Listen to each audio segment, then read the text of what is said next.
A student crashes to the floor while cruel delinquents target him during a typical high school day.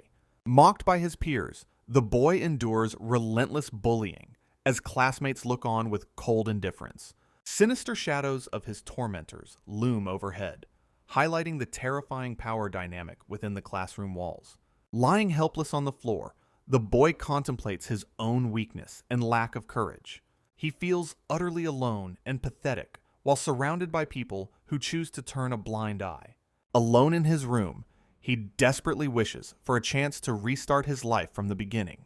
Trapped in his despair, he remains curled up in bed while longing for an escape from reality. Suddenly, a blinding light appears as a mysterious voice welcomes him to a place far from home. Summoned as a messiah, he finds himself in a grand cathedral surrounded by figures in prayer. Yamato Takeru looks on in disbelief as he realizes he has been transported to a magical world. An elder explains the plight of the kingdom, which suffers under the tyranny of a demon lord. In a peaceful garden, Yamato expresses deep doubt about his ability to survive such a dangerous mission.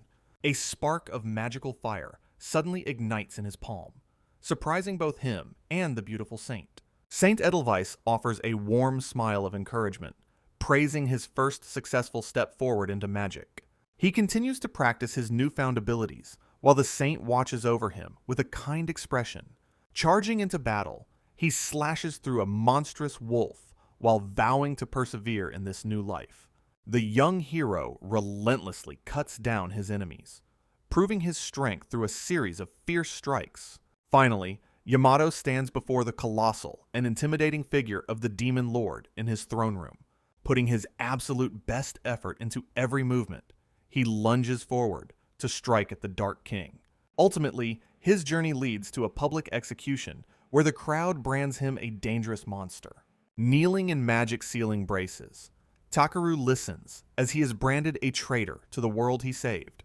The Prime Minister looks on with a cold, unfeeling gaze, offering no recognition of their former alliance. Feeling more like a beast than a hero, Takeru endures the harsh weight of his heavy chains. A final question is posed to the fallen messiah as the time for his execution draws near. Frenzied citizens scream for his blood, calling him a danger that must be eliminated immediately.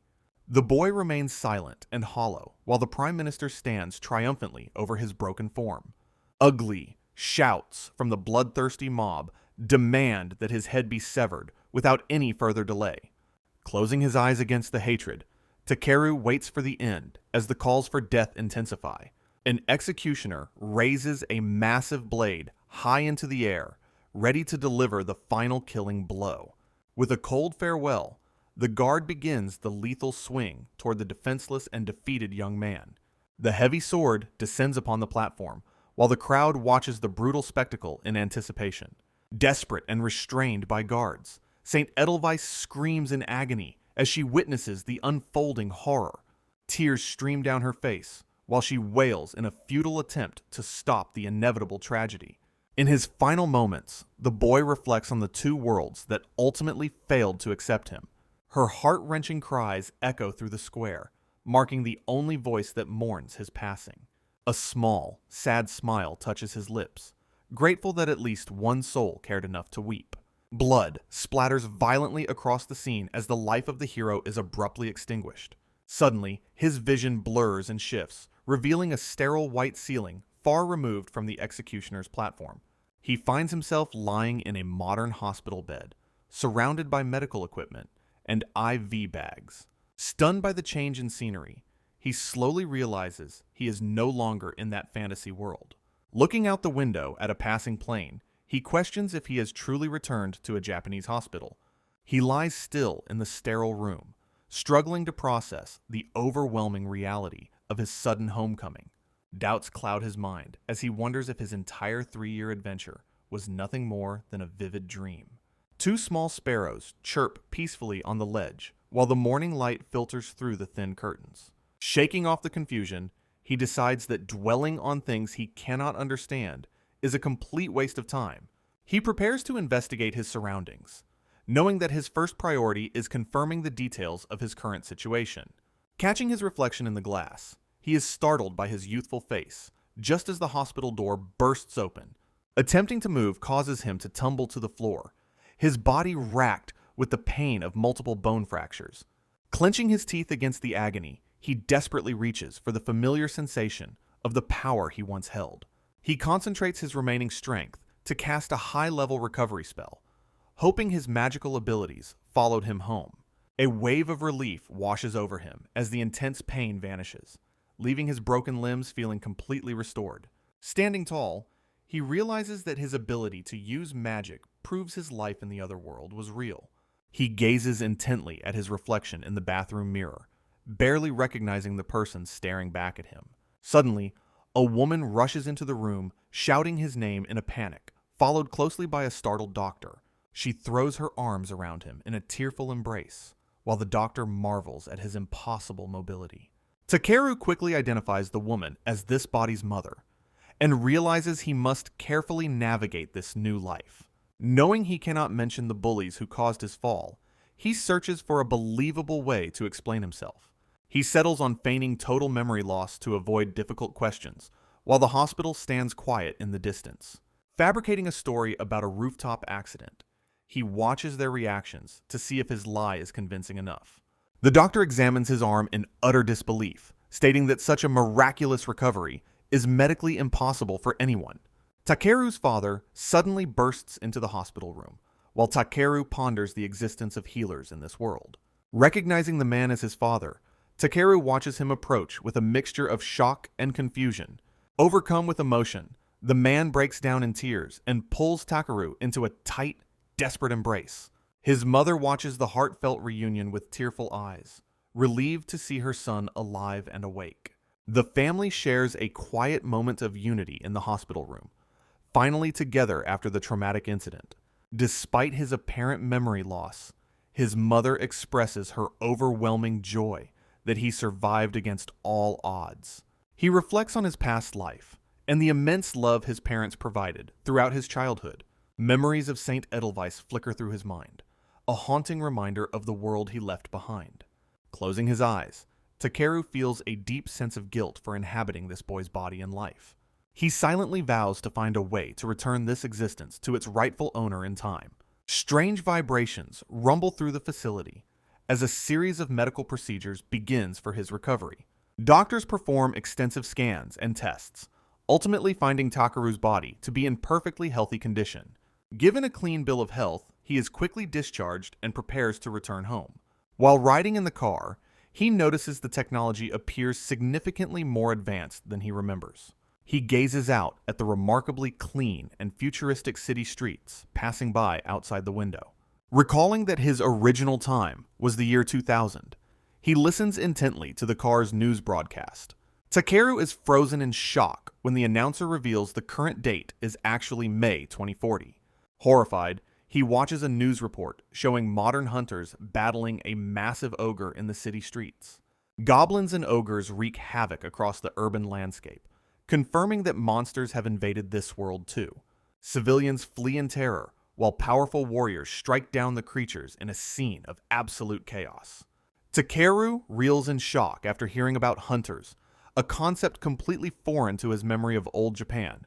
His parents discuss the incredible feats of these modern warriors while driving him home from the hospital. He remains silent in the back seat, sweating as he tries to reconcile this futuristic reality with his past. Violent images of hunters battling massive ogres flash through his mind, showcasing the dangerous state of society. A powerful warrior delivers a lethal strike to a beast, demonstrating the normalized use of combat magic. Vivid displays of combat magic fill the air, proving that supernatural abilities are now a part of life. Staring out the window, he realizes this world now uncannily resembles the fantasy realm he just escaped.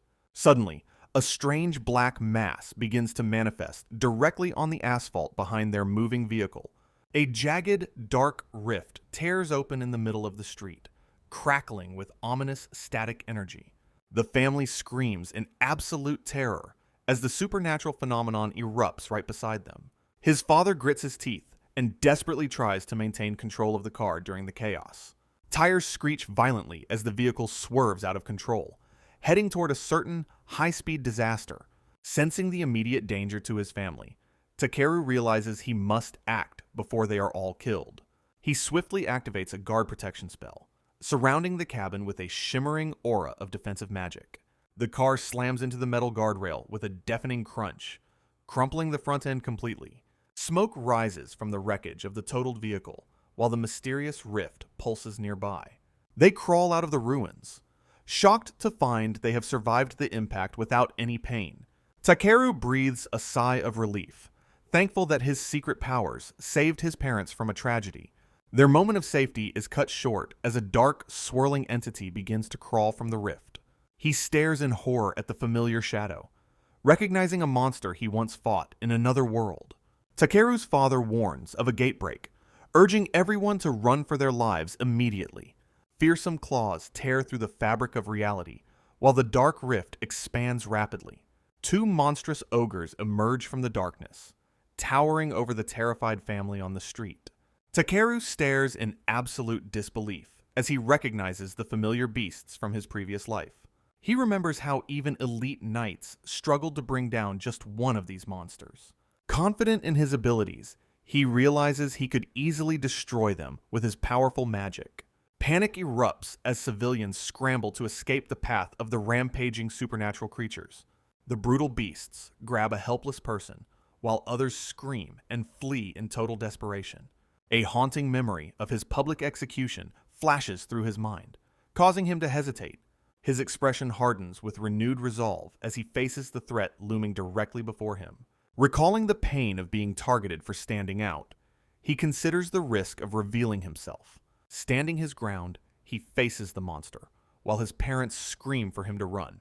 Determined to overcome his past trauma, he vows never to let fear control him again. Deciding to maintain his disguise, he turns and begins to run alongside his terrified parents. Sweat pours down his face as he desperately monitors the monster's proximity while they flee. The towering ogre closes the distance, looming menacingly over his parents as they struggle away. Seeing the monster's hand reach for them, Takeru secretly readies a powerful offensive magic circle. He strikes with a lethal flare burst, obliterating the beast's head in a violent explosion. The monster falls dead as Takeru rushes back to check on his trembling parents. He lies about a hunter saving them, insisting they flee before more monsters arrive. Takeru looks back at the mangled remains of the ogre, while realizing he was forced to use his powers. His parents celebrate their survival, unaware that their son is actually a legendary hero from another world. Nearby, the beast's severed head continues to smolder as the residual energy from the magical attack dissipates slowly. After the strike, Takeru notices something strange and realizes that another hidden individual also attacked the monster simultaneously. A mysterious girl in a school uniform stands over the fallen creature, while flames flicker around her fingertips. This powerful stranger reveals herself as a hunter, watching the street with a cold and focused intensity. Knowing that meeting another magic user would lead to complications, Takeru quickly hides to avoid any further trouble. Later that evening, the family walks through the quiet neighborhood while discussing the miraculous lack of any casualties. They finally reach their suburban home, where his mother warmly welcomes him back to his original life. Stepping inside, Takeru is struck by the normalcy of the environment compared to the brutal fantasy battlefields he knew. Eventually, his mother shows him how to use a modern smartphone, though the advanced technology feels completely alien. Alone in his room, he begins searching for clues to help him perfectly impersonate the body's original owner. He scans every corner of the bedroom for a diary or personal records, but finds nothing of real substance.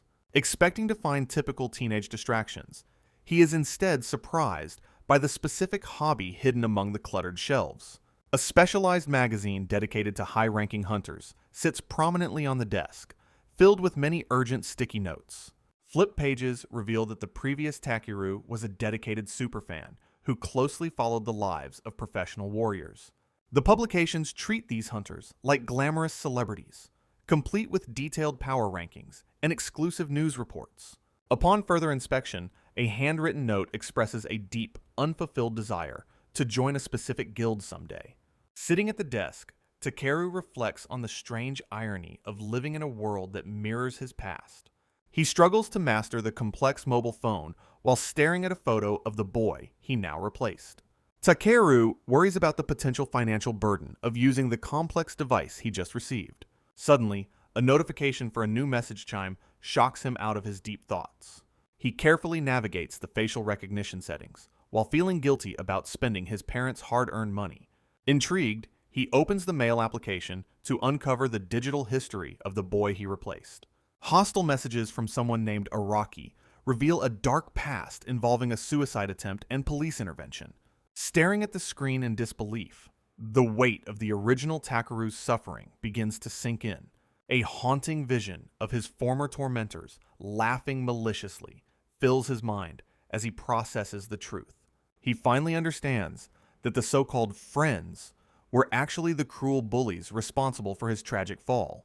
The phone displays a threatening image of a boxer, demanding payment for even the shortest digital responses. Trembling with rage and fear, he realizes the sheer scale of the harassment the previous owner endured. Takeru screams at the device in frustration until his mother interrupts to explain the concept of Wi-Fi. Confused by the modern terminology, he listens as his mother apologizes for the sudden intrusion into his room. She informs him that he is excused from school for the time being to recover from his amnesia. Using his newfound freedom, he spends hours researching the world's history on his advanced smartphone at his desk. He learns that mysterious gates appeared 30 years ago, bridging the gap between Earth and another realm. Terrifying monsters spilled through these portals, proving completely immune to any form of conventional modern weaponry.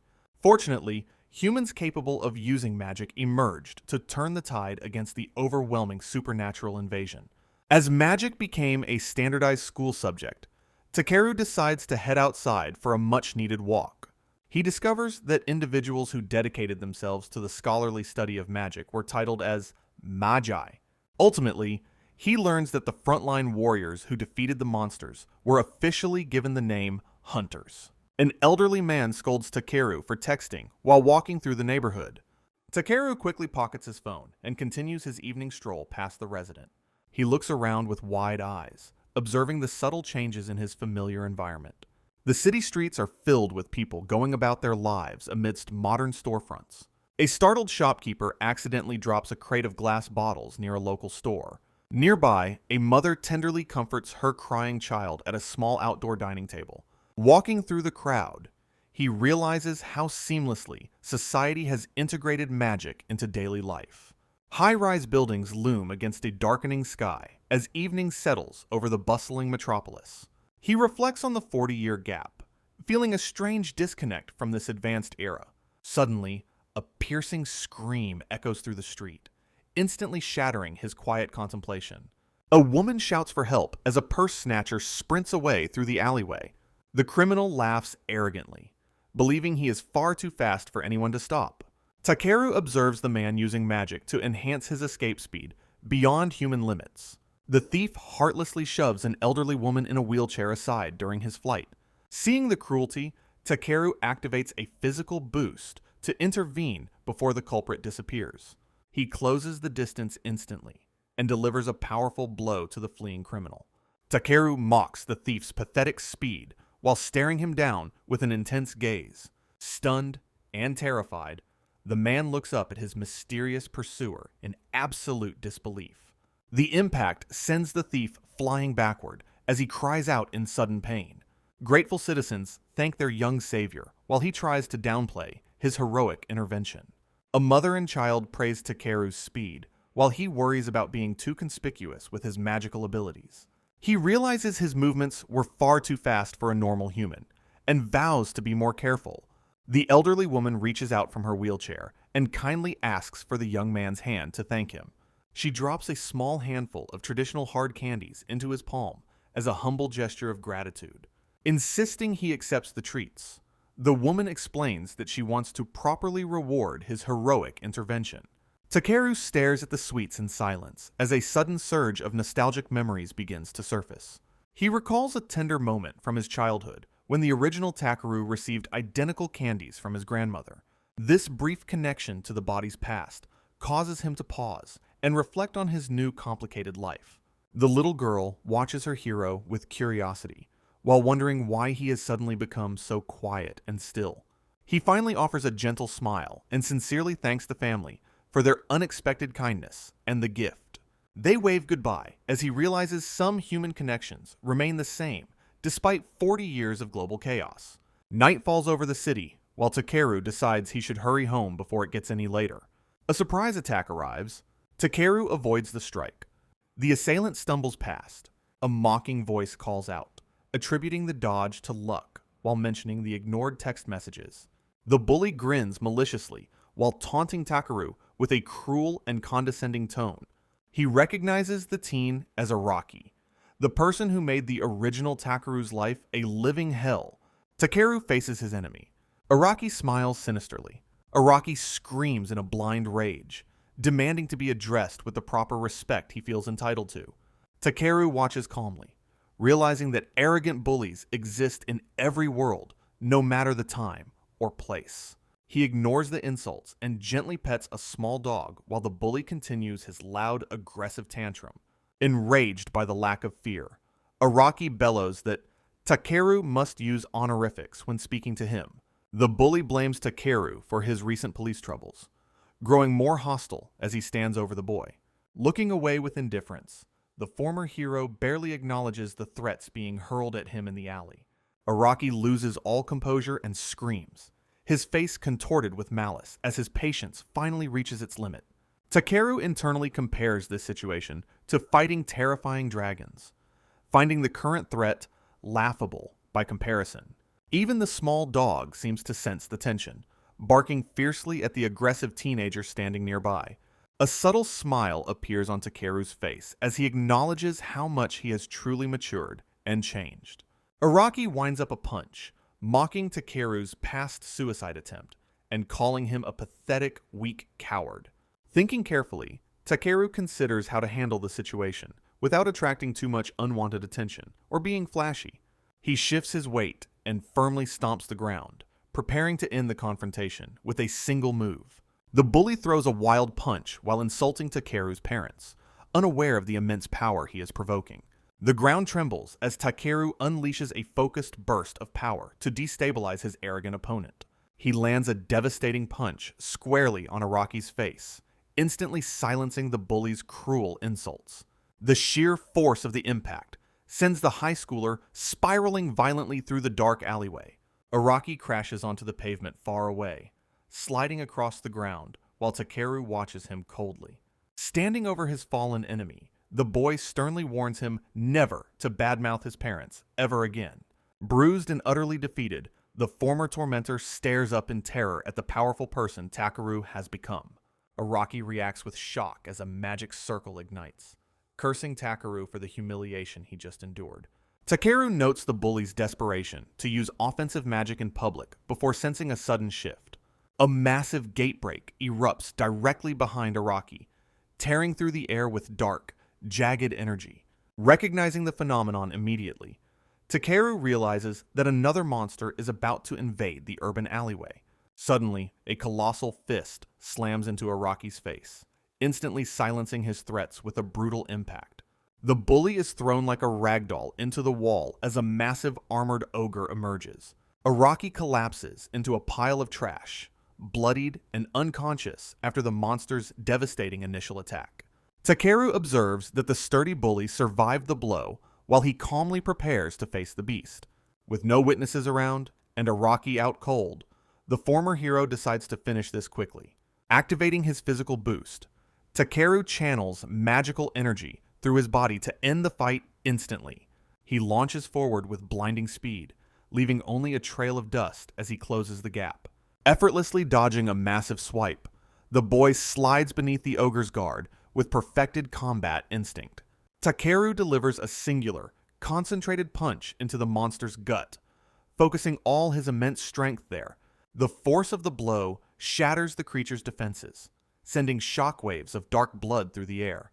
A massive hole is blasted clean through the ogre's torso, signaling the end of the brief skirmish. The creature explodes in a violent burst of gore and magical residue, completely obliterating the threat. Seeing the gruesome results, Takeru notices the unconscious bully is now covered in the monster's dark remains. He surveys the blood-spattered alleyway, standing alone amidst the wreckage and the defeated form of his rival. Feeling zero sympathy for Araki, he dismisses the horror of the scene and refocuses on his priorities. Turning his attention to the still open rift, he decides that the gate itself requires his immediate attention. Takeru uses his otherworldly magic to shatter the summoning circle, causing the dark rift to finally collapse.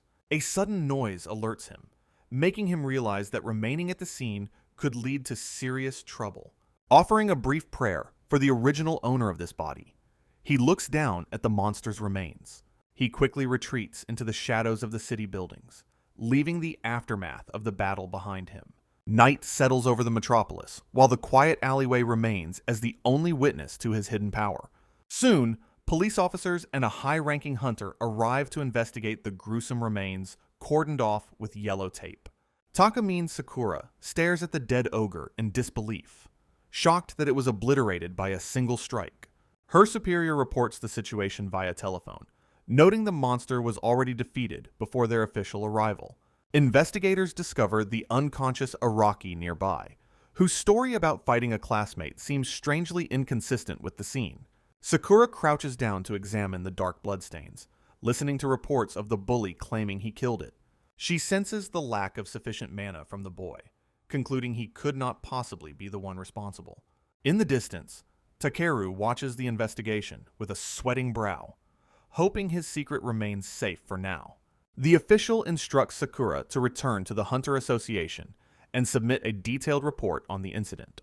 Whispers ripple through the crowd as bystanders recognize the famous young prodigy standing amidst the various police units. Citizens marvel at her presence, noting that she is currently the youngest S-rank hunter in the entire nation.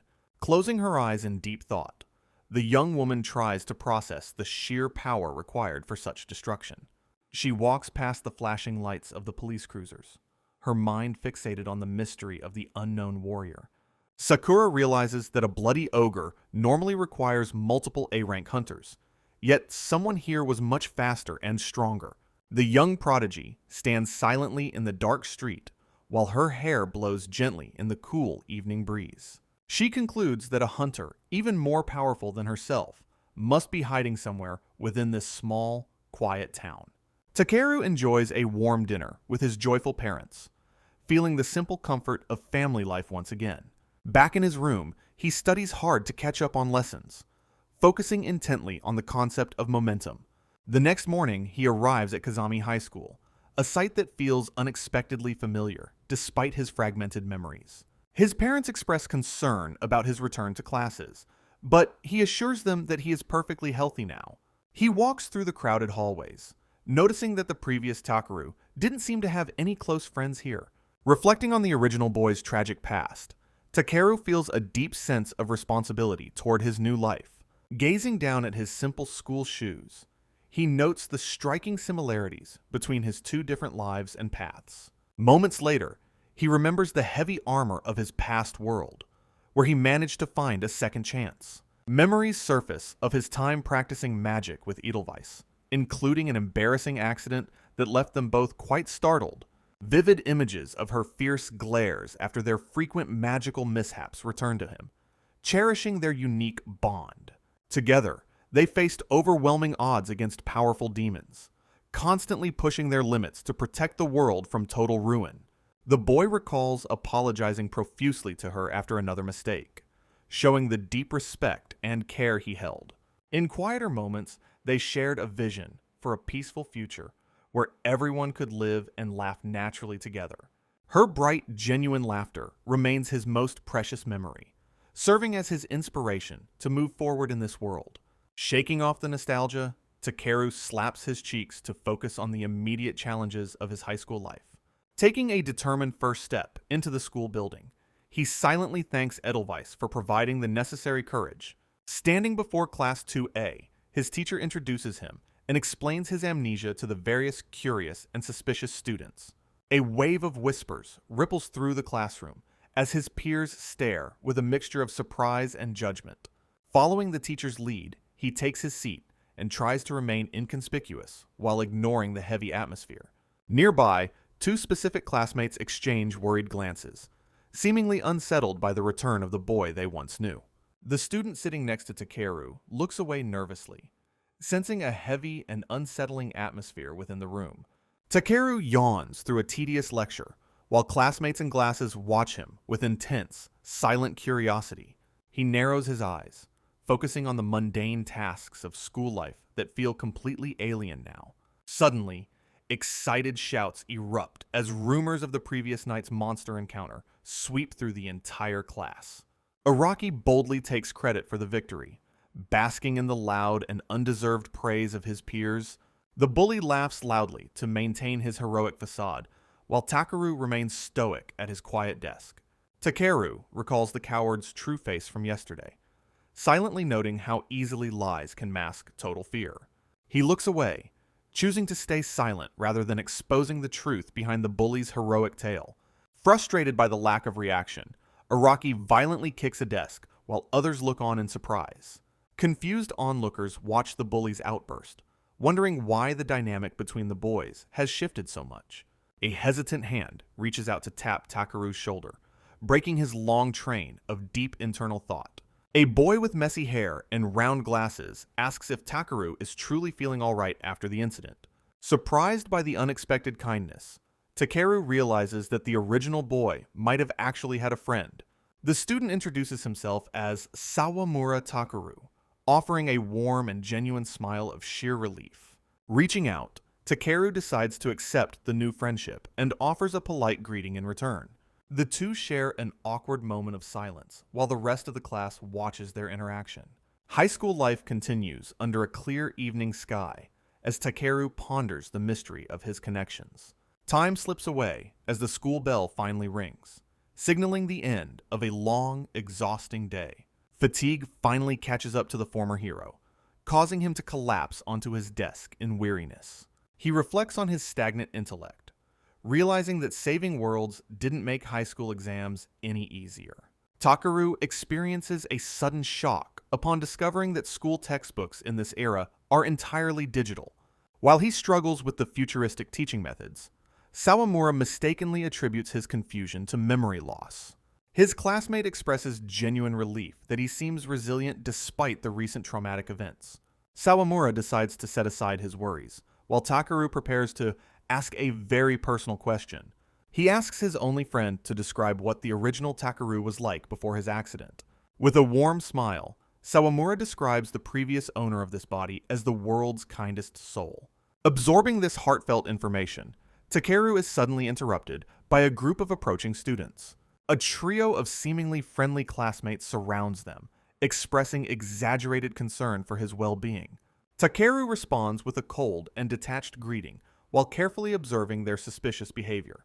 Araki stands among them, visibly trembling and sweating as he struggles to maintain his composure. His peers mock him, jokingly asking if he is actually terrified of the local police department. The bully panics and desperately tries to play off his intense fear as a simple joke. Turning back to his studies, Takeru ignores the rumors regarding his involvement with recent police cases. Sawamura reacts with surprise when the group unexpectedly asks for help with their school assignments again. The students enthusiastically confirm their study plans, while Takeru watches the strange interaction from a distance. They lead his friend away toward the library as Takeru remains behind, feeling increasingly unsettled. Offering a final wave, Sawamura says goodbye with a cheerful smile before disappearing into the hallway. Alone in the classroom, Takeru questions if those delinquents are truly as studious as they claim. The suspicious group walks away with Sawamura, their expressions shifting once they are out of sight. Narrowing his eyes, Takeru watches them closely while sensing that something is very wrong with the situation. Takeru notices a classmate looking visibly nervous while he continues to investigate the suspicious activities around him. Standing alone by the school fence, he firmly rejects the notion that his experiences were merely a dream. He returns to the classroom and demands to know where the delinquents took Sawamura. Startling his peers, realizing the group lied about the library, Takeru questions if they headed toward the school's roof instead. His classmates explain the roof is restricted following his past suicide attempt, forcing him to look elsewhere. Learning about a nearby industrial site, Takeru moves with a speed that leaves his stunned classmates speechless. Students watch him leave while questioning if his amnesia is responsible for his sudden and imposing personality. At the abandoned industrial building, a group of bullies begins a cruel lesson on basic physical principles. One delinquent arrogantly explains the physics of motion while preparing to demonstrate force on his helpless victim. The bully delivers a savage punch to Sawamura, mocking him for not knowing the correct scientific answer. Sawamura lies crumpled on the floor, while the thugs confidently cite Fleming's rule as the correct answer. Takeru remains hidden to avoid drawing attention, while surprisingly second-guessing his own knowledge of scientific laws. The lead aggressor blames Sawamura for Takeru's previous despair, using the past to further break the boy's spirit. Observing the scene, Takeru stoically acknowledges the grain of truth within the bully's twisted and malicious accusations. Sawamura endures a relentless beating, having walked into this trap alone, simply to ensure Takeru's safety. The thugs mockingly scream for help while continuing their assault, knowing no one is there to stop them. Despite his severe injuries and the overwhelming odds, Sawamura remains defiant and refuses to yield to his tormentors. Takeru remains hidden while witnessing the depth of loyalty his only friend possesses in this harsh reality. Overcome with grief, Sawamura blames himself for abandoning Takeru during his most vulnerable moments in the past. The bullies look down with utter contempt, mocking the crying boy for his pathetic and messy display of emotion. Sawamura's bloody hand grips the floor as he endures the brutal aftermath of the beating. Rage flares in Takeru's eyes as he realizes the deep trauma his friend suffered on his behalf. Standing tall amidst the wreckage, Takeru confronts the thugs while the injured boy watches from below. Sawamura gazes up in absolute disbelief as his supposedly weak friend suddenly appears to defend him. Distant memories of the previous Takeru's kindness clash violently with the bloody reality of the current situation. The image of the original boy's warm and gentle smile lingers in the air like a ghost. Clenching his fist, the former Messiah resolves that he cannot simply remain the person he once was. A sudden, explosive strike catches the arrogant bully completely off guard, delivering a massive blow to his face. The impact sends the thug spiraling backward across the industrial floor in a shower of blood and sweat. Another delinquent watches the display with a mixture of confusion and growing irritation at the interruption. Takeru momentarily drops to one knee while the remaining bullies mock his perceived weakness and exhaustion. Despite the taunts, a cold and focused expression settles onto the young man's face. He shifts his weight and prepares his body for the next inevitable phase of the violent confrontation. Standing protectively over his fallen companion, Takeru declares that his top priority is securing his friend's safety. The thugs exchange startled glances as they realize the dynamic of the fight has completely shifted. Looking down at the injured Sawamura, Takeru promises to handle the remaining tormentors all by himself. The legendary hero stands poised in the center of the derelict warehouse, radiating an aura of absolute authority. A bald bully sneers and mocks Takeru for returning, just to receive another beating from them. Perspiration beads on the leader's forehead as he begins to sense the overwhelming power hidden within the boy. Takeru's gaze remains unwavering as he prepares to settle the score once and for all. Takeru gazes down at his fallen friend, while the echoes of cruelty fill the warehouse air.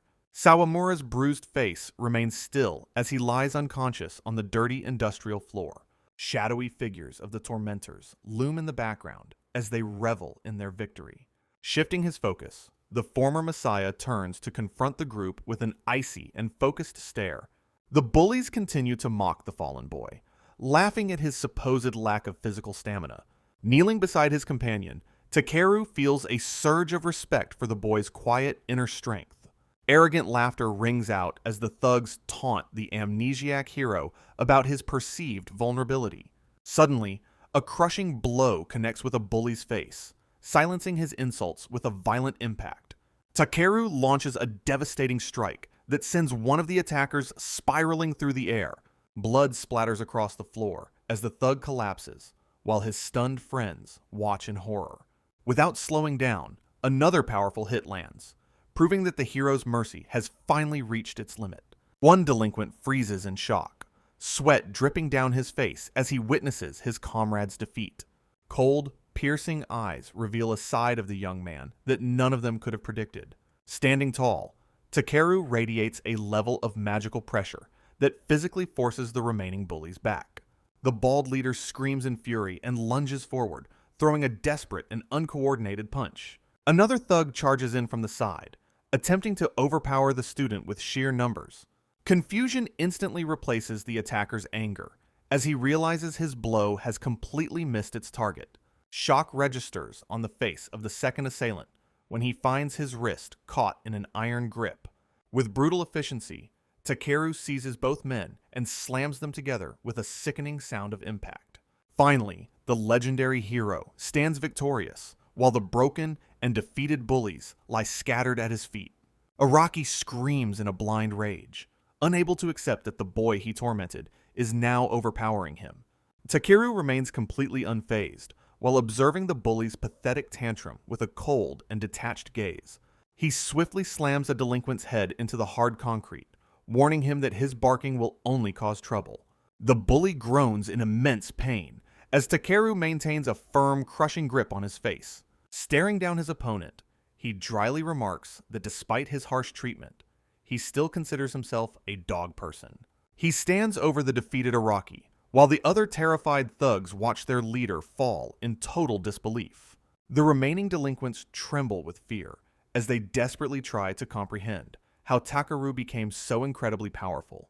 Reflecting on his past as a messiah, he realizes that these bullies are actually making things very easy. He recalls a moment from the fantasy world where a deceptive demon begged for mercy against its own will. In that memory, his younger and more naive self decided to let the pleading creature go free. Consequently, that single act of misplaced mercy resulted in an entire village being completely razed to the ground. Haunted by the ruins, he admits that the tragic consequences of his kindness taught him a permanent lesson. A sinister demon laughs in the distance, serving as a reminder that half measures only lead to further suffering. Returning to the present, he decides that he can no longer be half-hearted when dealing with such hostility. He vows to ensure these bullies never approach Sawamura again by ending their will to fight once and for all.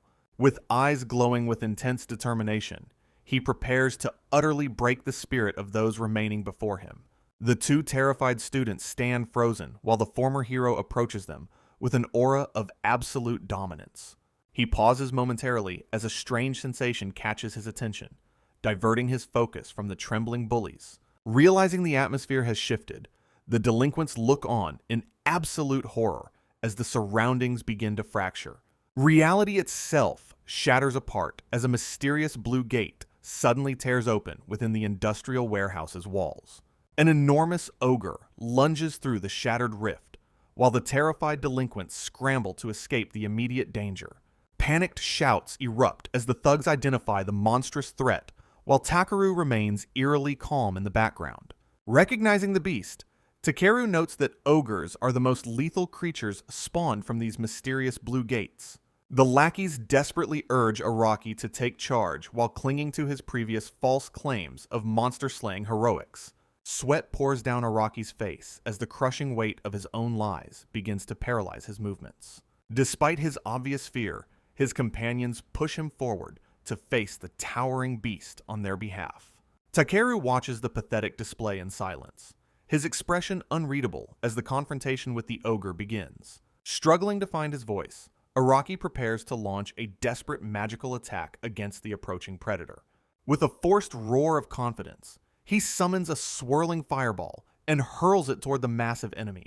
The magical projectile streaks through the air past Takeru, while the bullies watch with desperate hope.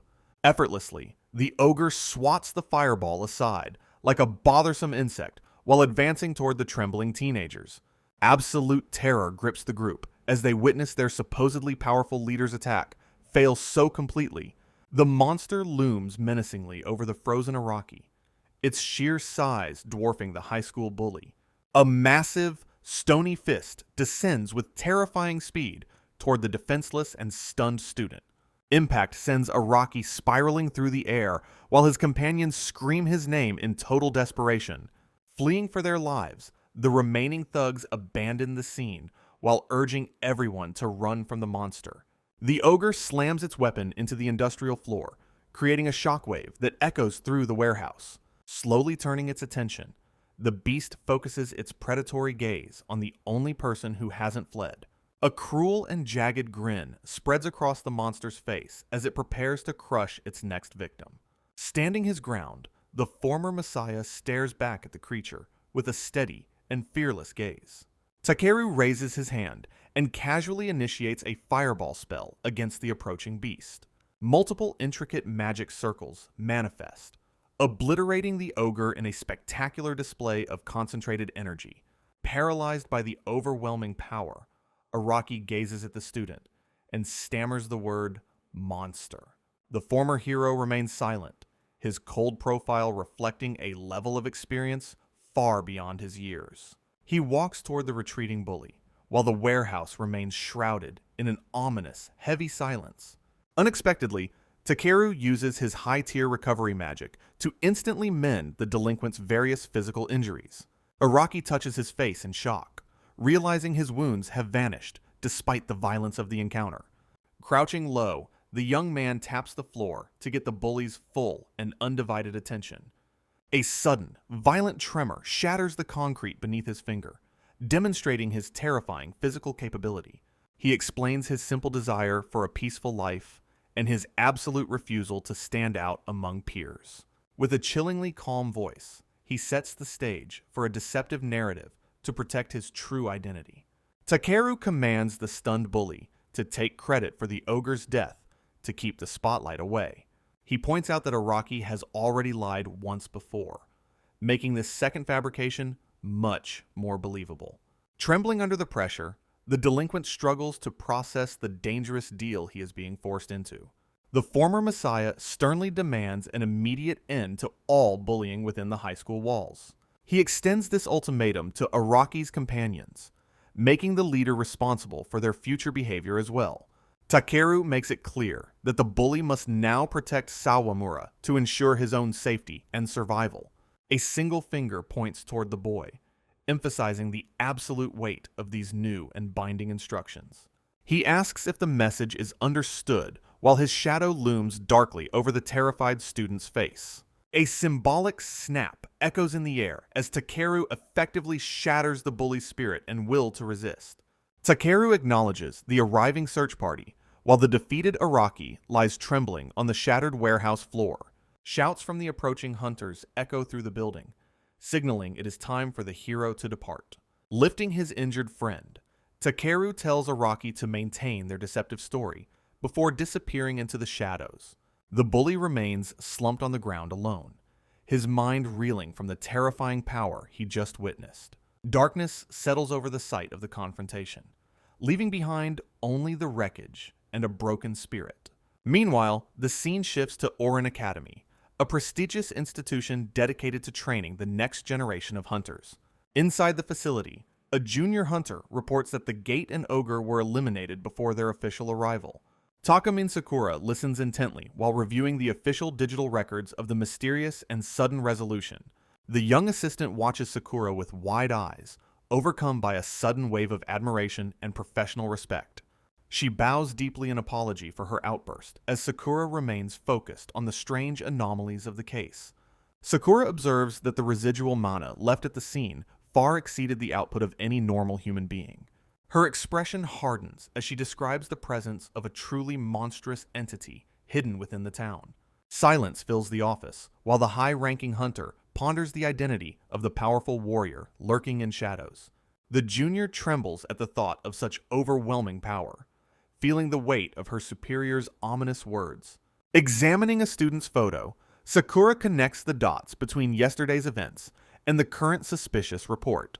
She dismisses her subordinate, deciding to personally oversee the investigation into these unexplained and violent occurrences. Once the door closes, Sakura is left alone with her thoughts amidst the quiet of the academy walls.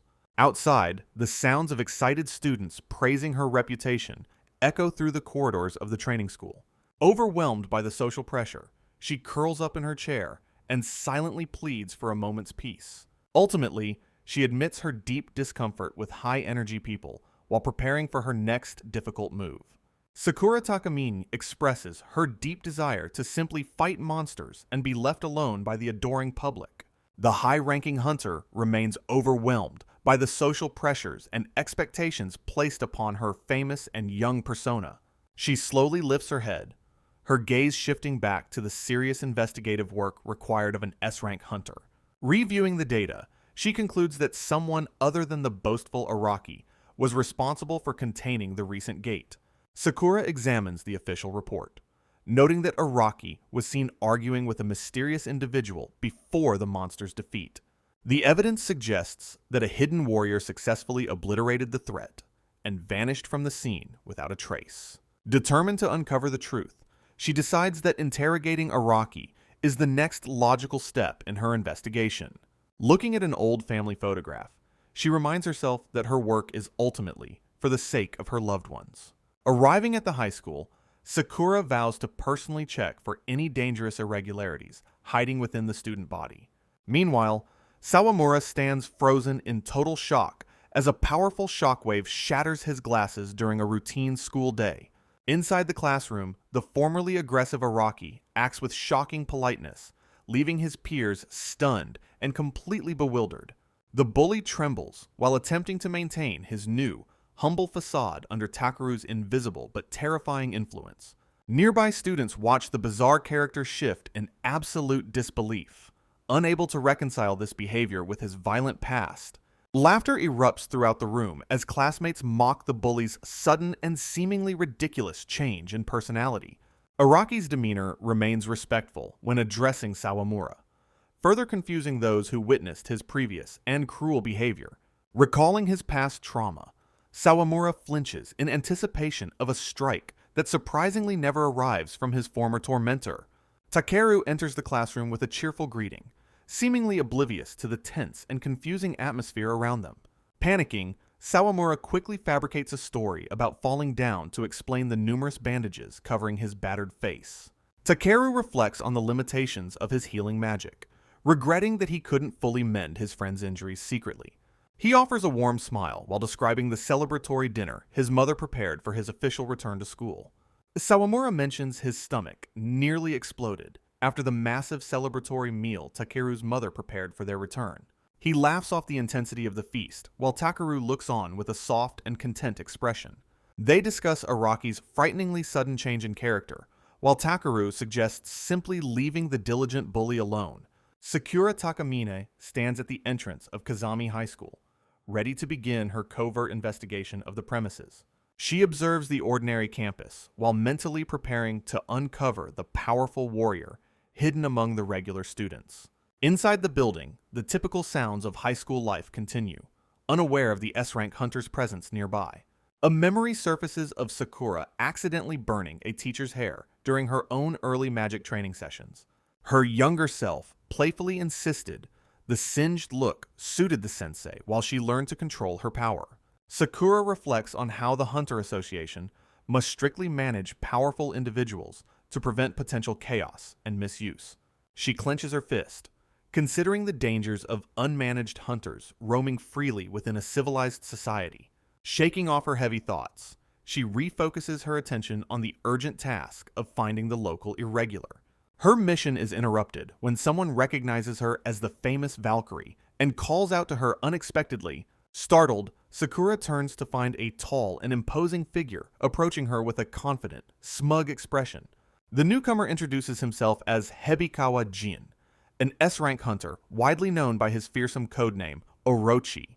Demanding answers, Sakura asks why the powerful guildmaster has traveled so far outside his assigned territory. She questions the propriety of his presence since his Ouroboros guild typically manages the distant Tokai region. Jin dismisses her concerns with a sly smile, claiming his guild has plenty of excellent people to manage affairs. A tense and heavy atmosphere settles between the two elites as their conflicting goals begin to surface. Sakura realizes that Hebikawa is likely targeting the same irregular powerhouse she was dispatched to investigate. She warns him that the Ouroboros Guild's aggressive scouting and thirst for power has not gone unnoticed lately. Sakura challenges Jin, asking if even he fears the legendary god of war. Jin scoffs at the notion, expressing total indifference toward the righteous goals of others. She maintains that a hunter's true duty is protecting civilians rather than engaging in power struggles. Jin counters that achieving peace requires consolidating strength under a leader far more competent than the association. Growing increasingly agitated, Sakura voices her deep disdain for his arrogant and self-centered worldview. He mocks her idealistic purity, dismissively labeling her as nothing more than a naive little girl. Magical tension crackles in the air as their conflicting ideologies reach a dangerous breaking point. Jin confidently asserts that the irregular individual they both seek is definitely present at this school. Suddenly, he erupts into menacing laughter, while a sinister aura begins to swirl around his form. Sakura watches in horror, realizing he intends to incite chaos to draw the mysterious powerhouse out. He silences her protests with a cold warning to never presume to give him orders again. A massive magical surge erupts from the high school building, sending shockwaves through the surrounding area. Both elite hunters are momentarily caught off guard by the sheer magnitude of the sudden disruption. Panic spreads through the hallways as teachers urgently command students to evacuate during the gate break. Jin clicks his tongue in annoyance, seemingly unimpressed by the scale of the emerging threat. He decides to depart, mockingly leaving Sakura to handle the situation while he pursues his own agenda. Dismissing the current monsters as mere small fries, he refuses to waste his time on them. Sakura screams after him in a rage, questioning his very worth and title as a hunter.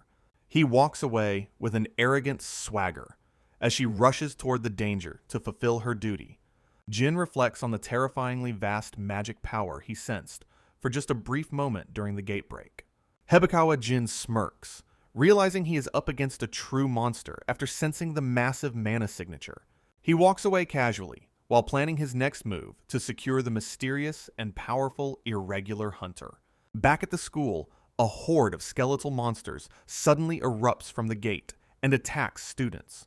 Terrified students scream and flee in panic as the undead creatures begin their relentless pursuit through the halls. Sakura Takamine charges into the chaos with lightning energy crackling around her to intercept the monstrous invaders. She skids across the floor, noting that the sheer number of enemies is far greater than she anticipated. Explosions rock the corridor as Sakura stands protectively in front of the cowering and defenseless high school students. A massive skeleton looms over a crying girl, threatening to crush her before she can escape the danger.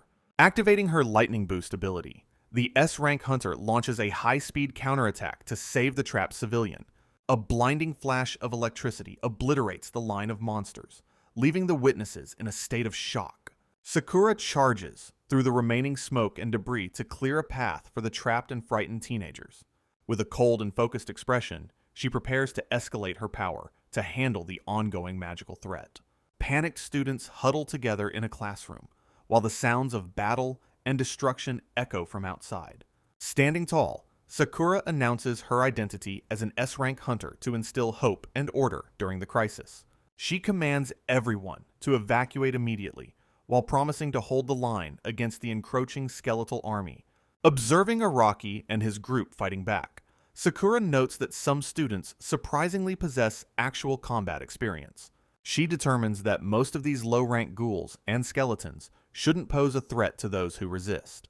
Sensing a massive concentration of mana coming from above, she realizes the true source is on the roof. Although she understands their fear, she heads toward the primary source of the anomaly to end the invasion. Sakura declares that hunters exist for this very reason as she prepares for the final showdown overhead. Takeru activates his Sacred Circle magic to seal the gate while Sakura approaches the roof in great haste. A massive pillar of light erupts on the rooftop as the former hero begins cleansing the supernatural anomaly.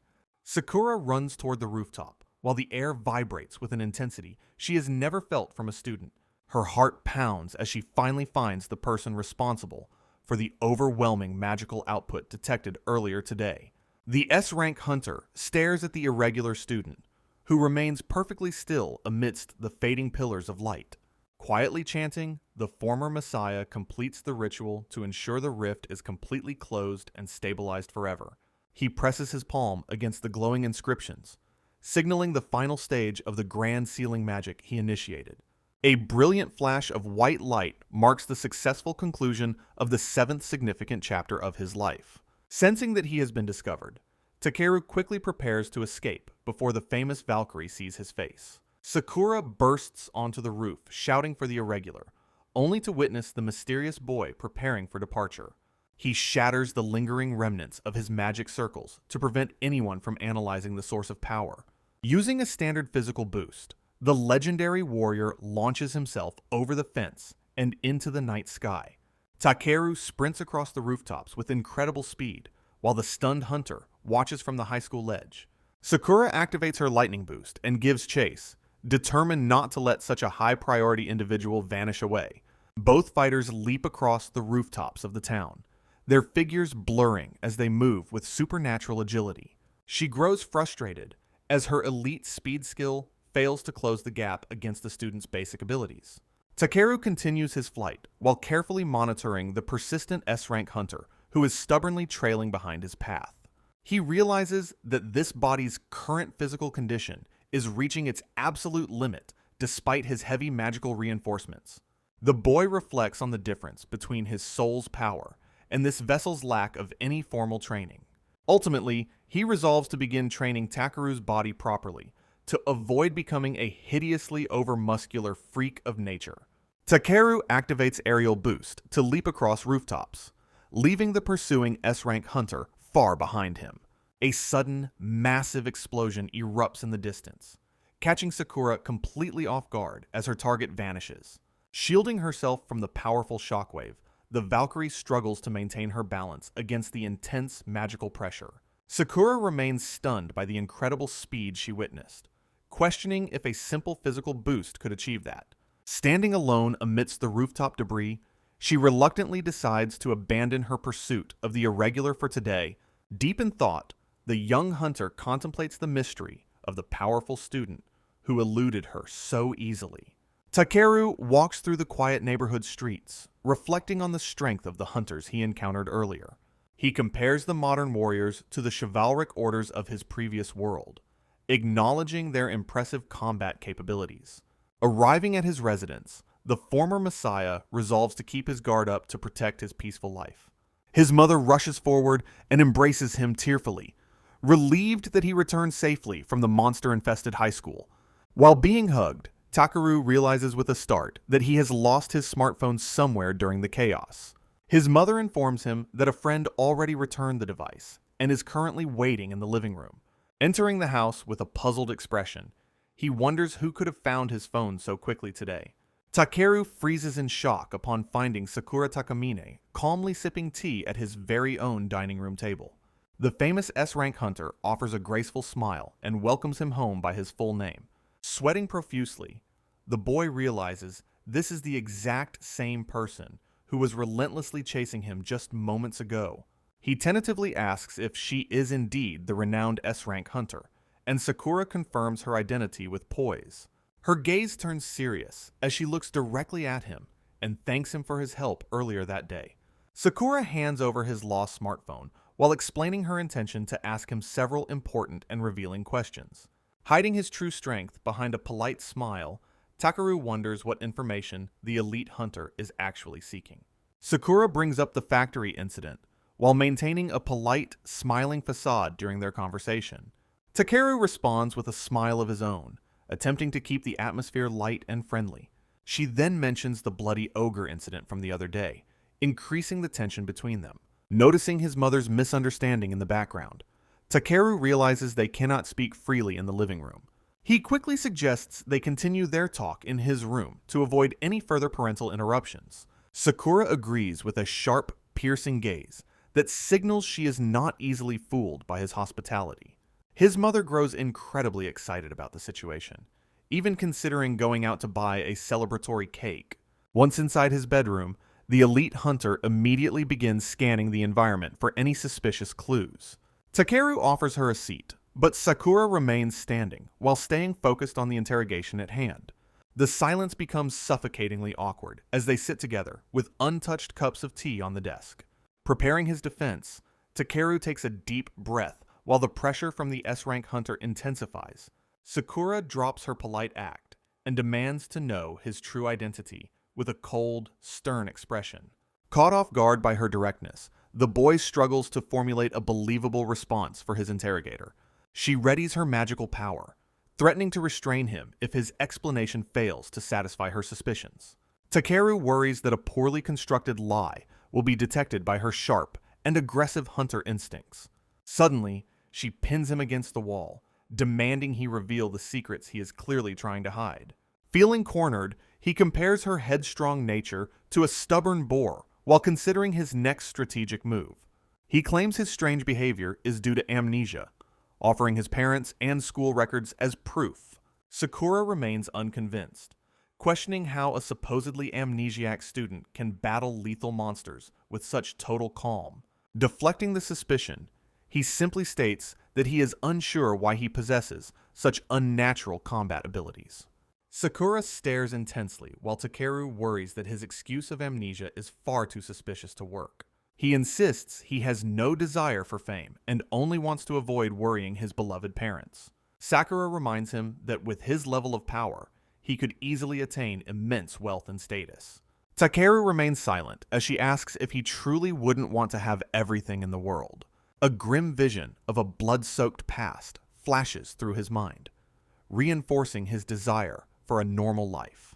He firmly rejects the offer, stating he has absolutely no need for social standing or empty fame. Sakura is taken aback by his humble wish to simply live out his days in quiet peace. She gazes at him in silence, sensing the genuine weight and sincerity behind his unexpected and firm words. Relenting, she stands up and finally accepts his explanation, while Takeru lets out a small sigh of relief. She decides to take full credit for the gate's resolution to protect his identity from public scrutiny. Takeru looks up in disbelief, shocked that the famous S-rank hunter actually chose to believe his story. Sakura clarifies that she isn't fully convinced yet, but will watch him closely from now on. He realizes that beneath her sharp exterior, she truly cares about protecting everyone from the monster threats. A faint blush colors his cheeks as he reflects on her noble character and selfless dedication to duty. Moving outside, Sakura apologizes for her earlier aggressive behavior and the high-speed chase across the rooftops. She bows deeply in a show of sincere regret, while Takeru awkwardly tries to downplay the situation. She reveals she tracked him via his phone, mocking his incredibly weak and obvious 0000 security password. Staring at the young woman, Takeru begins to see her as an individual rather than just a hunter. Sakura confesses that her primary motivation for becoming a hero was to ensure others could live peacefully. She leaves with a final warning that he cannot hide his immense power forever in this dangerous world. Sakura vows to protect Takeru's peaceful days, her expression full of serious and noble determination. She walks away into the distance, while Takeru watches her silent departure from the shadows. The young man reflects on how this world also contains selfless individuals, reminiscent of the legendary Edelweiss. Back on her phone, Sakura stores Takeru's contact information just in case he needs further official monitoring. Takeru struggles with modern technology, while Sakura silently pities the immense difficulties caused by his apparent amnesia. Strolling through the quiet neighborhood, she continues to ponder the true nature of the powerful boy she met. A gentle smile touches her lips as she concludes that Kusanagi Takeru is truly a mysterious person. Suddenly, an elderly resident startles her by scolding her for using her smartphone while walking down the street. Later, a massive digital billboard displays the smiling faces of the local C-rank hunter party, Wingard. Passers-by praise the group for their kindness and dedicated efforts in protecting the safety of their residential area. Takeru jogs past several teenagers who are loudly debating which female member of the hunter party is cuter. He continues his run, finding that the physical activity calms his mind, just as it did back then. Memories of the strict general who trained him in swordsmanship surface, reminding him of his past grueling lessons. He acknowledges that the intense training helped transform him from a shut-in into a capable and strong warrior. Suddenly, he encounters a crowd gathered around a swirling black gate manifesting in the middle of a park. Takeru recognizes the phenomenon, knowing that powerful monsters will eventually spill out if the gate isn't closed soon. He observes the anxious civilians and wonders if they are all waiting for professional hunters to arrive and intervene. The former Messiah contemplates entering the rift himself to find potential clues about the fantasy world he left. Unexpectedly, a heavy hand claps onto his shoulder as a loud voice commands him to cast away fear. The members of Windguard make a grand entrance, confidently assuring the boy that he is safe now. Chika Shirai introduces herself with an apologetic smile, explaining that her leader is always this incredibly noisy. Matsuri defends her captain's enthusiasm as a positive trait, while Yuichi bluntly dismisses him as a total idiot. Gatu Mamoru screams his pride in being an idiot, while Chika desperately tries to silence his booming voice. Watching the group interact, Takeru realizes these are the same local celebrities he saw on the billboard earlier.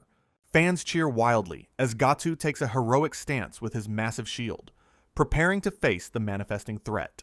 The boisterous leader shouts at Takeru, while the boy observes the lively and energetic vibe of these heroes. Gatu confidently vows to destroy the gate and protect the town, his friends, and Takeru with his shield. Recognizing the man's role as a tank, Takeru simply offers a polite smile and encourages him to do his best. Windguard charges headlong into the swirling black gate, while Chika complains about the risk of burst eardrums. The chaotic energy brings back a flood of memories for Takeru, reminding him of his past life's companions. He recalls Canaan, a massive anti-demon stronghold town that stood firmly at the dangerous front lines of war. In the past, a younger Takeru engages in a fierce training duel against a seasoned warrior within the city. General Grotto of the Kingdom Army laughs heartily while mocking the Messiah for his increasingly sluggish sword movements. Despite his status, Takeru grits his teeth in frustration, realizing he cannot land even a single successful strike. He launches a desperate overhead swing, but the veteran general effortlessly sidesteps the blow with practiced ease. Grotto sternly points out that the young hero's upper body is left completely wide open during such reckless attacks.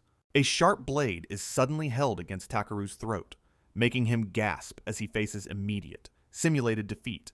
The impact of the general's swift countermaneuver sends Takeru stumbling backward, his balance completely and utterly shattered. He crashes to the stone floor while the general maintains his overwhelming dominance throughout the high-intensity practice session. Sweat pours down the boy's face as he experiences the crushing pressure of a truly elite and experienced warrior. General Grotto wins the duel, declaring his victory while pointing his blade at the defeated and kneeling young Messiah. He praises Takeru's astonishing growth rate, noting both physical and magical abilities are improving at a remarkable speed. Takeru questions his own lack of progress, wondering why he still cannot land even a single attack against him.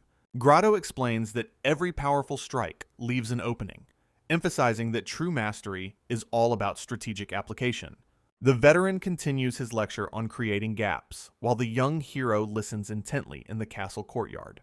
Suddenly, a strange presence catches their attention, causing both warriors to shift their focus toward the nearby wall. A grotesque and shadowy demon with glowing eyes crawls over the battlements, hissing as it enters the stronghold. The monster lands heavily on the ground, while the two men wonder how it managed to infiltrate so easily. Horror strikes as they realize the front gate is open and the guards have already been brutally slaughtered. With a terrifying screech, the agile demon leaps high into the air to launch a lethal and sudden assault. General Grotto raises his sword in defense, his expression turning cold and serious as he prepares for real combat. A violent spray of blood erupts when the monster's claws connect, catching the experienced general off guard for once. Takeru screams in absolute shock and horror after witnessing the legendary warrior sustain such a devastating and bloody wound. Grotto unleashes a wide and desperate swing to keep the creature at bay, despite the intense pain he feels. Paralyzed by overwhelming terror, the boy stands frozen while his mentor struggles to hold the line against death. The general yells for Takeru to run away immediately, promising to buy him just enough time to escape. Bleeding heavily, Grotto shares a warm and final smile while expressing that Takeru was like a grandson to him. He forcefully commands the boy to get going, prioritizing the young hero's survival over his own failing life. Takeru feels a desperate urge to flee, but simply cannot bear to use his dying mentor as a decoy. He grips his sword handle with trembling hands, screaming internally that he refuses to abandon his only family. Young Takeru lets out a deafening roar as he charges forward, refusing to let his old self hold him back. General Grotto watches in absolute shock as the boy ignores his own safety to enter the fray. Leaping high into the air, Takeru coordinates a swift aerial strike, while the veteran warrior remains grounded in disbelief. He focuses on destabilizing the demon's stance, looking for any possible opening to deliver a decisive blow. With gritted teeth and narrowed eyes, the young hero puts every ounce of his willpower into his final swing. A massive wave of energy follows the arc of his blade as it slices through the monstrous intruder. The demon vanishes into a cloud of dark smoke, leaving the two warriors standing alone in the quiet courtyard. General Grotto stares at his student with wide eyes, struggling to comprehend the incredible feat he just witnessed. Takeru stands quietly with his head bowed, the weight of the life or death confrontation finally beginning to settle in. The boy confesses that losing someone he considers a grandfather would bring him unbearable sadness and pain. Tears well up in the general's eyes, while Takeru asks if his performance finally met his mentor's high expectations. Despite his bloody wounds, Grotto shouts with joy, awarding the boy an impossibly high and perfect training score. Returning to the present, Takeru continues his morning stretches, while reflecting on the similarities between Gatu and General Grotto. He resolves to focus on cardio and endurance training today, finding himself genuinely starting to enjoy the daily routine. Maintaining a healthy diet proves easy, thanks to the abundance of delicious and nutritious meals prepared by his mother. His peaceful walk is suddenly interrupted by heart-wrenching screams and a desperate plea to return to a dangerous place. Takeru finds himself back at the park, noticing the same crowd of terrified and pale onlookers from earlier. Absolute chaos erupts as Matsuri screams that Chika is still trapped inside the swirling and ominous black gate. The girl collapses in agony, her face covered in blood as she wails for the companion she left behind. Yuichi desperately tries to restrain her, while insisting they wait for the official rescue team to arrive. Gatu grinds his teeth in frustration, his face covered in sweat as the pressure of the crisis intensifies. Anxious civilians whisper about the dire circumstances, while wondering if a high-ranking hero will ever arrive to help. Takeru stands in solemn silence, offering a mental apology to Chika for her role as a temporary decoy. He reflects on his own weakness, feeling a deep sense of regret for his current inability to act. His gaze sharpens with intense resolve as he prepares to abandon his desire for a normal, peaceful existence. Knowing that time is running out, he realizes he must intervene personally if reinforcements do not arrive soon. Standing under the light of a crescent moon, Takeru finds himself deep within a mysterious and dark forest. His eyes widen in total disbelief as he realizes he has been transported to a completely different location. He hears a desperate scream echoing from within the gate, identifying Chika's voice as she calls for help. Dropping to one knee, he wonders if he unconsciously stepped through the rift while lost in his thoughts. A nostalgic memory of Edelweiss calling him a meathead flashes by while he fights off a sudden dizziness. The dark vortex of the gate pulses ominously, echoing with the desperate cries of those trapped within its depths. With his face hidden in shadow, he contemplates the consequences of revealing his true power to the world. Deciding to conceal his face, he pulls his hoodie over his head and prepares to take immediate action. Takeru bursts into a high-speed dash, determined to save the trapped hunter regardless of the risk involved. Perched on a high ledge, a massive demon senses a new presence and questions who entered its domain. The beast looms over the landscape, a silent predator observing the small human figure approaching from the distance. A small impish creature atop the demon's shoulder begs for the newcomer to be a challenge for once. Back in the classroom, Sawamura shares information about hunters on his phone, while Takeru looks on with interest. The friend apologizes for his excessive excitement, realizing his intense passion for hunters might be a bit overwhelming.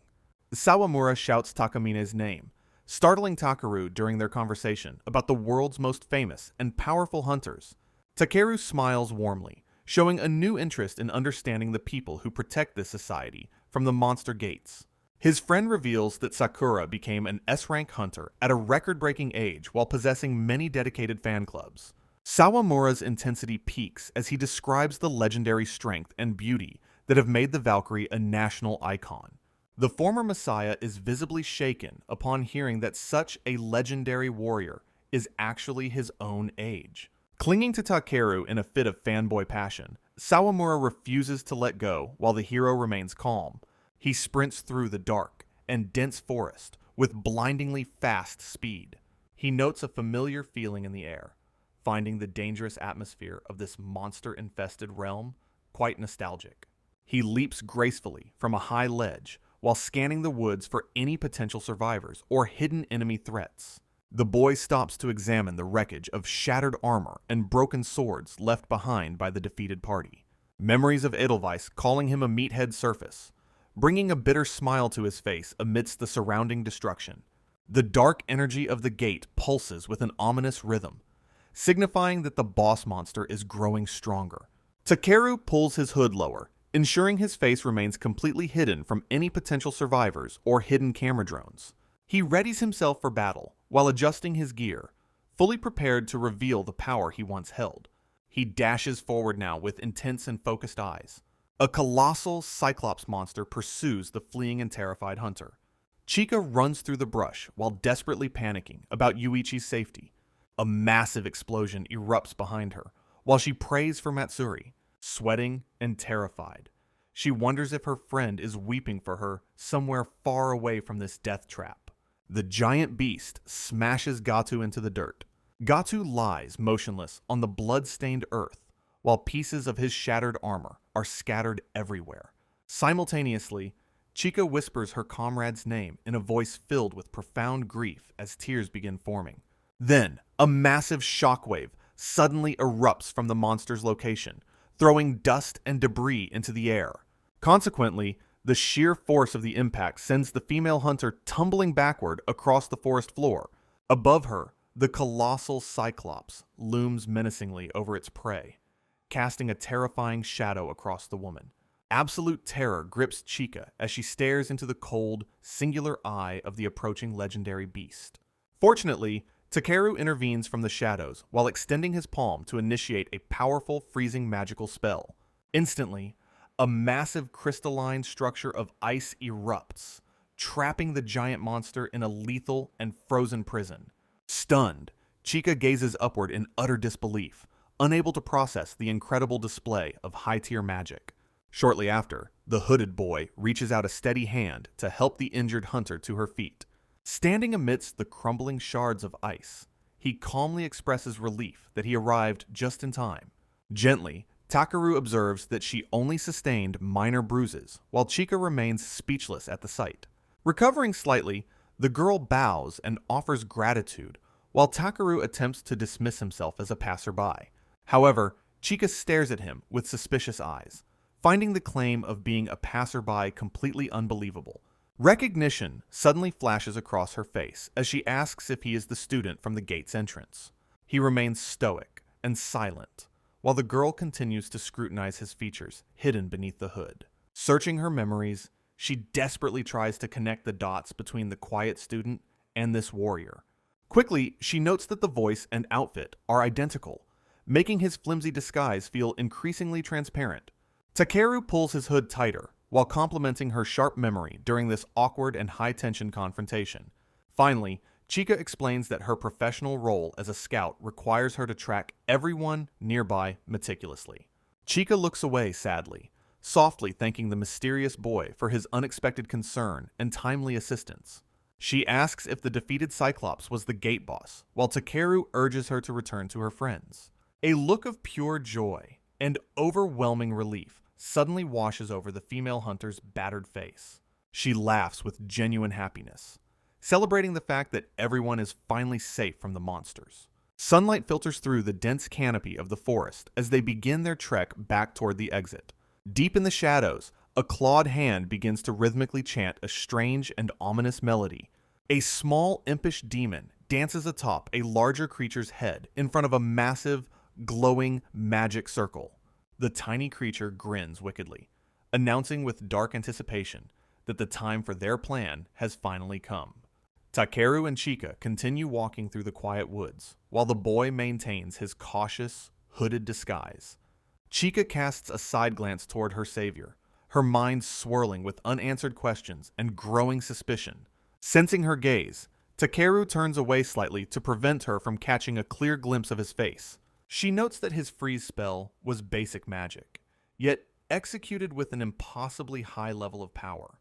The scout finds it absurd that someone would enter a dangerous gate dressed for a casual convenience store run. Suddenly, Takeru comes to a complete halt, causing the distracted girl to bump squarely into his back. He reaches out toward her face, startling the hunter as she questions his sudden and unexpected movements. With a swift motion, he borrows her knife to deal with a new and immediate threat. A massive beam of concentrated magical energy blasts forward from an intricate and glowing magic circle. Takeru's eyes narrow with focused intensity as he channels his immense power through the borrowed catalyst. He stands protectively in front of Chika while unleashing a devastating strike against a distant and hidden enemy. The lethal projectile connects with its target, creating a violent explosion of light and magical residue. A dark magical blast streaks through the forest as Takeru initiates a powerful long-range attack. The projectile hits its target with a violent burst of energy, creating a massive explosion. Everyone stares in absolute disbelief at the sheer magnitude of the destructive power just unleashed. The tiny impish demon screams in terror while frantically fleeing from the crumbling landscape. Takeru quickly scoops Chika into a bridle carry and begins sprinting away from the collapsing area. The boy remains focused on the path ahead while carrying the stunned and speechless hunter. Chika blushes deeply, her mind reeling from the sudden physical contact and the hero's strength. Another colossal shockwave ripples through the forest, threatening to consume everything in its path. Emerging from the smoke, the little elf girl coughs while looking quite surprised by the turn of events. Suddenly, she erupts into manic laughter, seemingly delighted by the chaos unfolding around her. Strange cracks appear in the air as reality itself begins to fracture under intense magical pressure. Takeru offers a sheepish apology for breaking Chika's knife while worrying about his meager allowance. Chika screams in panic as another massive blast rocks the ground right behind them. While running, he asks if she has any smoke screens to help hide their final departure. They arrive at the exit, where Takeru urges the girl to step through the gate first. Before they part ways, he leans in to ask her for a very important personal favor. Hiding his face, Takeru sternly requests that she keep his identity a complete secret from others. A warm and genuine smile touches Chika's lips as she promises to honor his humble wish. Meanwhile, the manic elf girl stands before the rift while surrounded by complex magical seals. She lets out a jubilant cry, eagerly anticipating the next phase of her mysterious and dark plan. Sukuna stares in shock after her pet Cyclops is obliterated by the unexpected and lethal magical strike. A massive crater marks the forest floor, where her guardian once stood before it was completely erased. Meanwhile, the hooded hero prepares to exit the gate while the magical ritual reaches its final conclusion. The former Messiah remains stoic under his hoodie, while sensing the lingering presence of the mysterious girl. Sukuna throws a childish tantrum while begging the stranger to stay and play with her much longer. She complains about the total buzzkill while the remaining magical fragments of her summoning are finally extinguished. A black void pulses and shrinks until it completely disappears from the forest floor without a trace. The force of the gate closing blows the small demon backward, while she screams in total frustration. She smiles wickedly after realizing her target escaped, vowing to pursue them into the real world soon.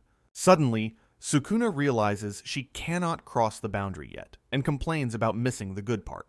Pouting with annoyance, the elf girl accepts the boring outcome, while her cheeks puff out in defeat. She waves farewell from a high cliff, while demanding another fun meeting in the very near future. Outside the gate, Chika laughs in relief while reunited with her team as Takeru slips away unnoticed. The exhausted members of Wingard share a tearful embrace, having narrowly escaped a certain and brutal death. Takeru watches the crowd from behind a tree, while a cautious mother pulls her pointing child away. Elsewhere, Araki introduces himself with a somber expression, still haunted by the terrifying power he witnessed earlier. Sawamura yells his name at full volume during the introductions to their new and intimidating transfer class. Takeru simply introduces himself as Kusanagi, while trying to maintain a low profile in the elite academy. Students at Orin Academy listen as they are tasked with protecting their friends from damaged high schools. A cheerful representative welcomes the transfers while explaining the duration of their stay at the academy. The class welcomes the new transfer students with polite applause as the teacher expresses his friendly hopes.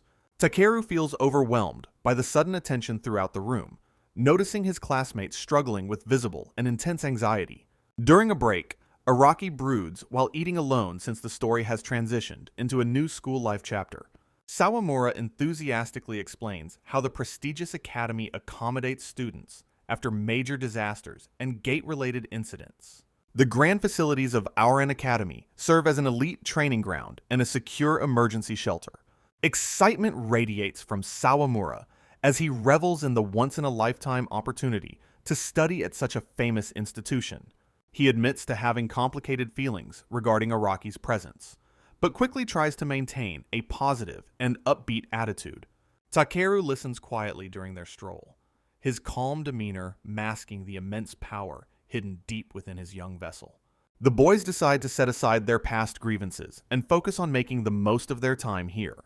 Sawamura's voice rises as he describes the incredible prestige of the graduates and the famous Valkyrie's legendary reputation.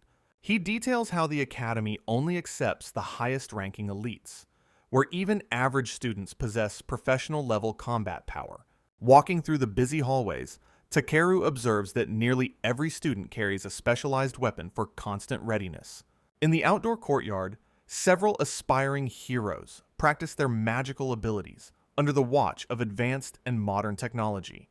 Observing from a classroom window, the transfer students discuss rumors surrounding the Battle Maiden's mysterious and powerful arrival. Sawamura suddenly asks if Takeru has ever met Sakura personally, causing the former hero to sweat and panic. He mentions that the famous hunter found Takeru's smartphone and requested his home address to return it. Takeru casually confirms that she personally delivered the device, inciting a wave of hilarious and intense jealousy from Sawamura. Adjusting his glasses with a suspicious glint, Sawamura wonders if the two have already exchanged their personal contact information. Realizing that rumors could lead to dangerous complications, Takeru walks away, quietly hoping that their brief meeting remains a secret. Finally, Sawamura offers a stern warning about Sakura's notoriously extreme and protective fan club lurking within the school. Sawamura warns Takeru about the Valkyrie's fan club, while the former Messiah listens with growing concern. Suddenly, Sakura appears at the end of the long hallway, causing the surrounding students to freeze in awe. Consequently, the famous S-rank hunter walks through the academy, while adoring peers watch her with intense admiration. Takeru observes her from a distance, wondering why such a powerful warrior seems so lonely and isolated here. Their eyes meet for a brief moment across the crowded corridor, sparking a sudden and unspoken connection. Sakura offers a subtle and gentle smile, her gaze filled with a hidden warmth meant only for him. Following this, Takeru and Sawamura share a casual greeting while the elite hunter continues her busy day. Sawamura leans in close, his expression intense as he questions Takeru about his mysterious relationship with Sakura. Takeru quickly dismisses the issue and makes a hasty retreat toward the cafeteria to avoid any further interrogation. Meanwhile, Sakura sits alone while deep in thought, her finger resting against her chin in a pensive gesture. Evening settles over the grand and prestigious Orin Academy, casting long shadows across its impressive stone architecture. Furthermore, the ornate double doors of the student council room stand closed, guarding the secrets and meetings inside. Inside the hospital, Chika frantically explains how a mysterious savior intervened to protect them from the giant monster. With a bright and genuine smile, the female hunter expresses her profound gratitude toward her unknown hooded savior. Returning to the academy, Sakura and Takeru sit opposite each other during a serious and private counseling session. Sakura remains silent and composed, her eyes closed as she carefully considers the weight of their current situation. Takeru looks on with a nervous expression, sweating as he waits for the elite hunter to speak her mind. Sakura sternly reminds him that there is a limit to how much she can cover for his actions.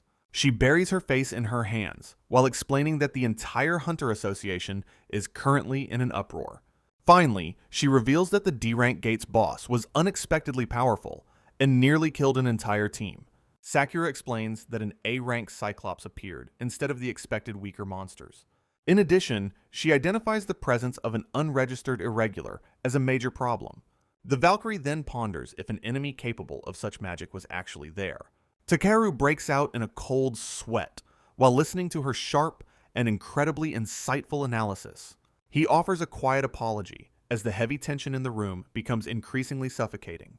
Sakura softens her expression, admitting that her previous words were perhaps far too cold and harsh. Consequently, she reminds him that he is still a simple citizen she must strictly protect. The elite hunter looks him in the eye and solemnly reaffirms her vow to save him. She offers a kind smile, urging him to leave dangerous battles to professional hunters. Meanwhile, a quiet family photograph on the desk hints at her deep personal motivations. Night falls over the academy, while the stars begin to twinkle in the sky. Ornate doors stand closed as the day's events conclude within the silent academy walls. At the hospital, Chika explains that she never saw her mysterious savior's hidden face clearly. With a joyful expression, she declares the hooded boy to be her true savior. Later, Takeru strolls through the halls, while reflecting on Sakura's noble and kind heart. He clenches his fist, resolving to stay hidden to honor their recent mutual promise. Suddenly, several armed students leap into action to defend the school from invading monsters. Intense combat erupts throughout the hallway, while Takeru remains calm amidst the high-speed chaos. A monstrous ogre charges toward the stationary boy with its heavy weapon raised high. Standing his ground, the former Messiah faces the beast with an unwavering gaze. A lethal spear-like projectile streaks toward Takeru, while he observes its path with total and eerie calm. Suddenly, the spear impales a massive monster from behind, as an elite student arrives to save the day. Takeru stares through the gaping hole left in the beast, while the dark energy of the creature dissipates. The flashy newcomer poses dramatically with his spear, while casually remarking on the danger of the recent encounter. With a charming wink, the stranger apologizes for the startle, while checking if Takeru is unharmed and safe. Takeru acknowledges his safety and clean uniform, while privately noting the flashy personality of this new warrior. The elite student examines Takeru's school attire with a discerning eye while radiating a strange and sparkly aura. Confused by the sudden and intense scrutiny, the former Messiah simply watches the boy while questioning his motives. The blonde teen snaps his fingers with a smug grin, finding the quiet transfer student to be quite amusing. Surrounded by his posing squad, the boy makes a grand and theatrical display that leaves Takeru visibly sweating. He correctly identifies Takeru as a second-year transfer from Kazami High, much to the boy's sudden surprise. Leaning in with an intense grin, he claims this familiarity is proof of his affection for a future comrade. A devoted female student loudly announces him as Suma Bioduin, the proud successor of a legendary spearmanship style. Another peer shouts that he is a young A-rank genius, while the boy enjoys the constant public praise. Suma reveals himself as the president of the elite fan club, dedicated entirely to the famous Takamine Sakura. He offers a friendly wink and requests they get along, while Takeru remains skeptical of the bizarre situation. Takeru stares back with a hollow and unimpressed expression, while processing the overwhelming energy of the fan club. Later in the locker room, Sawamura questions why Suma chooses to fight in a simple school uniform instead. A student explains that Suma fights in regular clothes to emulate the combat style of his idol, Sakura. Suma bursts into the room with theatrical flair, while Takeru admits he is already feeling extremely annoyed. Sawamura expresses shock that every single one of Sakura's public photos shows her wearing a school uniform. Meanwhile, Suma continues his dramatic posing in the locker room, while the two friends watch with blank expressions. During their private meeting, Takeru mentions he has already heard the rumors about the legendary S-rank hunter. Suddenly, the locker room doors burst open as Suma makes yet another flashy and unwanted theatrical entrance. Blushing with embarrassment, Sakura confesses that she actually lacks any personal fashion sense outside of her student attire. A nostalgic journey begins with a special chapter revealing a peaceful moment between Takeru and Saint Edelweiss. Relaxing after a fierce battle, the two companions celebrate the safety of the villagers from the monster horde. However, Edelweiss immediately scolds the young hero for being reckless and sustaining unnecessary injuries while they were separated. She aggressively pinches his cheek to emphasize her frustration, catching the flustered Messiah completely off guard during their conversation. Her expression turns deeply pensive as she asks why he consistently risks his life without any regard for himself. Takeru remains speechless while his face is squeezed, struggling to find the right words to justify his actions. He eventually explains that the immediate danger to the children left him with absolutely no other choice but intervention. Edelweiss points out his habit of disregarding his own safety, questioning the root of his self-sacrificial and frantic nature. He smiles gently, admitting that his past life's inaction makes him desperate to take control of his destiny now. In a quiet moment of reflection, he confesses his desire to lead a life he can finally be proud of. Turning back toward the saint, he prepares to share a much more personal reason for his newfound unwavering courage. Takeru closes his eyes happily and tells her that her constant presence by his side provides his ultimate strength. The unexpected and heartfelt confession leaves the young saint staring at him in absolute and stunned silence. Flustered by the mounting tension, he quickly tries to backtrack while Edelweiss delivers a sharp poke to his forehead. Finally, she screams at him with tearful eyes, reminding him that death would mean losing everything they built together. Takeru is left stunned as Edelweiss slams the door shut, ending their emotionally charged conversation in the castle. He sits alone in the quiet room, dejected, and realizing he has genuinely made the saint very angry. Walking away in a huff, Edelweiss complains about his impulsive nature and lack of regard for her feelings. She continues her angry stride through the halls, questioning his confusing words about them being like a family. Meanwhile, a gentle smile returns to the hero's face as he reflects on her constant supportive presence. Edelweiss pauses, her heart racing, while she struggles to process the strange and heartfelt analogy he used. Blushing intensely, the young saint looks up with a soft expression that reveals her growing affection for him. She whispers a quiet invitation to her heart, granting him permission to always return to her side. Overwhelmed by emotion, she sprints past a confused maid who wonders why the saint's face is so red. Back in the present world, Sakura Takamine enjoys a quiet moment alone while sitting on the academy steps. Nearby, a small and determined boar represents the hidden strength and spirit of the legendary god of war. Returning to the locker room, Suma strikes a theatrical pose while vowing to charm everyone with his presence. His entire squad breaks into a coordinated and dramatic performance right in front of the startled transfer student. Takeru watches the bizarre spectacle in absolute silence, his mind completely blank as he processes the chaotic energy. Suma leans in with a manic grin, preparing to explain the grand purpose of the elite Uran society. He describes the group as a sacred guild dedicated to protecting the peace in Sakura's holy name. Takeru realizes with growing dread that this organization is much more than just a typical school fan club. The blonde president continues his boisterous recruitment pitch, claiming there is a vital role for everyone to play. He shouts that he recognized Takeru's passionate spirit after seeing him glance at the Valkyrie during lunch. Suma officially invites him to join the society, while Takeru admits he is terrible at handling such eccentric people. Suma points out Takeru's suspiciously calm demeanor during the recent monster encounter. Takeru quickly deflects the observation by claiming he was simply too stunned to properly react. Suddenly, Sakura Takamine rushes toward them and urgently asks if a gate break occurred here. He assures the concerned hero that the situation has already been handled by someone else. Sakura pauses for a moment, looking at him with a mixture of curiosity and subtle suspicion. They watch in silence as the boisterous fan club members finally depart from the school courtyard. The next morning, Takeru walks through the halls, resolved to avoid any further eccentric interactions.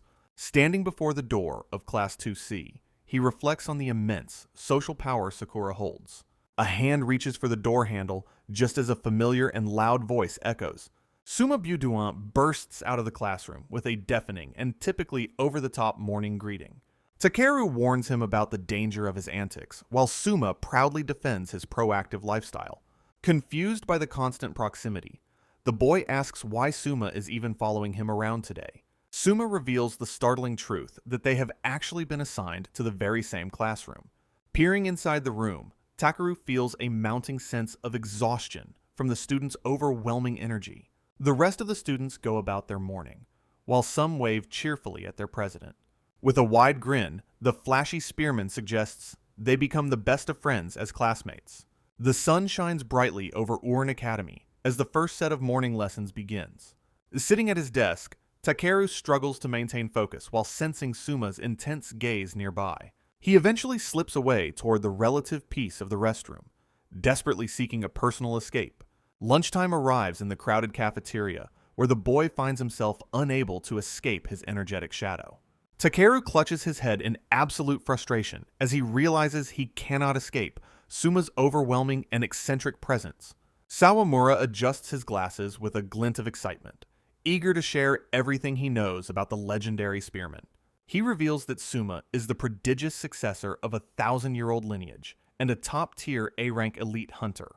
Sitting in the cafeteria, Takeru listens as his friend explains that Suma is practically unmatched among their entire generation. Despite acknowledging the boy's incredible skill with a spear, Takeru remains deeply annoyed by his flashy and theatrical nature. Sawamura reassures him that he will soon witness Suma's true combat prowess during their upcoming specialized training lesson. The scene shifts to the massive Oran Academy training grounds, a grand arena built specifically for high-intensity combat drills. A boisterous instructor bellows orders at the gathered students, announcing the start of their most critical survival lesson yet. Takeru watches with a sweating brow as his hot-blooded classmates erupt into cheers, finding the atmosphere surprisingly intense. Sawamura explains that such rigorous training is a standard part of the curriculum for those aspiring to join the association. He points toward the field, mentioning that the students will be practicing against specialized doppelganger slimes in real combat. Suddenly, a mechanical house deploys a series of slimes onto the field, while a technician monitors the data closely. The instructor introduces the creatures as high-tech magical constructs that can perfectly mimic the forms of dangerous monsters. Takeru watches curiously as the simple gelatinous blobs begin to react to the pre-programmed combat data within the arena. One slime suddenly begins to bubble and expand, shifting its internal structure into a far more menacing and humanoid shape. Within seconds, the harmless blob transforms into a massive and terrifying armored ogre, ready to engage the trainee hunters. Seeing the transformation, Takeru notes that these pseudo-monsters are remarkably well designed for safe yet realistic battle practice. He reflects on the incredible advancements made by modern magi who dedicate their lives to developing such complex magical tools. A student follows the coach's direct orders, delivering a swift and powerful strike to the monstrous construct's lower legs. Finally, the instructor provides essential feedback on teamwork and situational awareness as the defeated slime begins to slowly evaporate. Takeru observes the intense daily training of his peers, comparing their dedication to that of professional firefighters.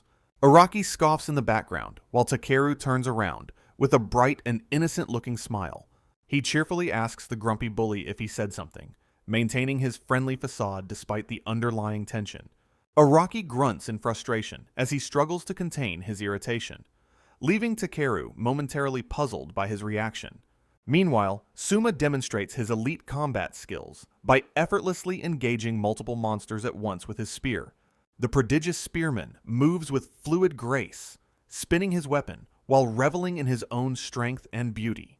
Suma concludes his impressive display with a powerful technique that sends shockwaves through the training arena floor. A monstrous construct is obliterated by the sheer force of the blow, dissolving back into simple gelatinous residue. The Magus technician releases a new batch of slimes from the mechanical house to continue the practice session. The instructor calls forward the 3 transfer students from Kazami High, signaling the start of their first official trial. He introduces a group of small goblins as their designated opponents, urging the trainees to prepare for combat. Takeru examines the available arsenal, as the coach recommends, starting with a basic sword for the upcoming drill. Sawamura expresses surprise and excitement when he notices that Takeru has selected a sword as his primary weapon. The former hero hides his true skill, claiming he lacks confidence in his magical abilities to avoid suspicion. They receive final instructions on targeting the monster's necks, which remain their most vulnerable and critical weak points. A small goblin lunges toward Takeru, while he calmly prepares to deliver a precise strike without using magic. Sawamura focuses his energy and launches a classic fireball spell to intercept the encroaching and aggressive monster horde. Even Araki joins the fray, unleashing his own magical power through a glowing circle to defend his position. Time seems to slow down for the legendary warrior as he carefully tracks the movements of his approaching enemy. Standing between his companions, Takeru readies his blade to face the trial with a focused and steady gaze. The instructor yells, while Takeru compares these routine drills to the daily lives of modern-day city firefighters. Araki stares with a cold, suspicious gaze as the former messiah turns around with a bright, cheerful expression. Maintaining a friendly facade, the young hero playfully asks the bully if he has something to say. This polite inquiry causes Araki to tremble in silent rage, while his target watches him with curious amusement. A trio of monstrous constructs lunges forward as Suma commands his classmates to observe his elite display. The prodigy spearman unleashes a magnificent whirlwind of strikes, describing his own technique as pure, strong, and beautiful. With a final flourish, Suma concludes the overwhelming performance, proudly announcing his superior spearmanship to the gathered trainees. A lethal blow slices through a monster's head, causing the magical construct to dissolve back into harmless slime. Nearby, the technician prepares the next set of training blobs, while her specialized mechanical house begins to rumble. The teacher calls upon the new transfer students, while Takeru notes the spearman's incredibly flashy and theatrical style. Facing the newcomers, the veteran hunter introduces a pack of goblin constructs as their designated opponents for trial. He points the trio toward a rack of various armaments, suggesting they start with a standard training blade. Sawamura reacts with genuine surprise when he realizes that his supposedly weak friend has actually chosen a sword. The boy feigns a total lack of magical talent, while Araki scoffs at his choice of physical weaponry. Their instructor emphasizes that targeting the neck is the most effective way to eliminate these particular training constructs. A goblin charges forward while Takeru prepares to strike, confident he can handle it without using any magic. Sawamura focuses his mana and bellows the name of his fireball spell to intercept the encroaching monster horde. Simultaneously, Araki joins the offensive by launching his own magical strike against the group of aggressive goblin constructs. Time slows down for the legendary warrior as he narrows his eyes, tracking the enemy's every minute movement. Standing between his busy companions, Takeru remains perfectly still while the first wave of magical attacks connects. Takeru sighs in the academy library, frustrated by the lack of information regarding his unique and complex soul possession.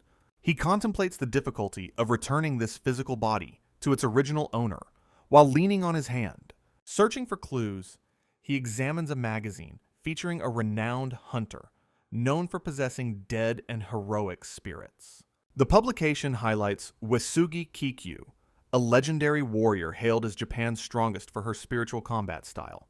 Takeru realizes her unique situation closely mirrors his own experience, albeit with her original soul still remaining intact.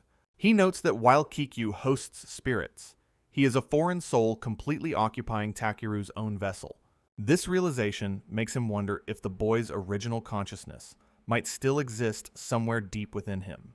Suddenly, Suma bursts into his personal space with a loud shout, shattering his deep and quiet contemplation.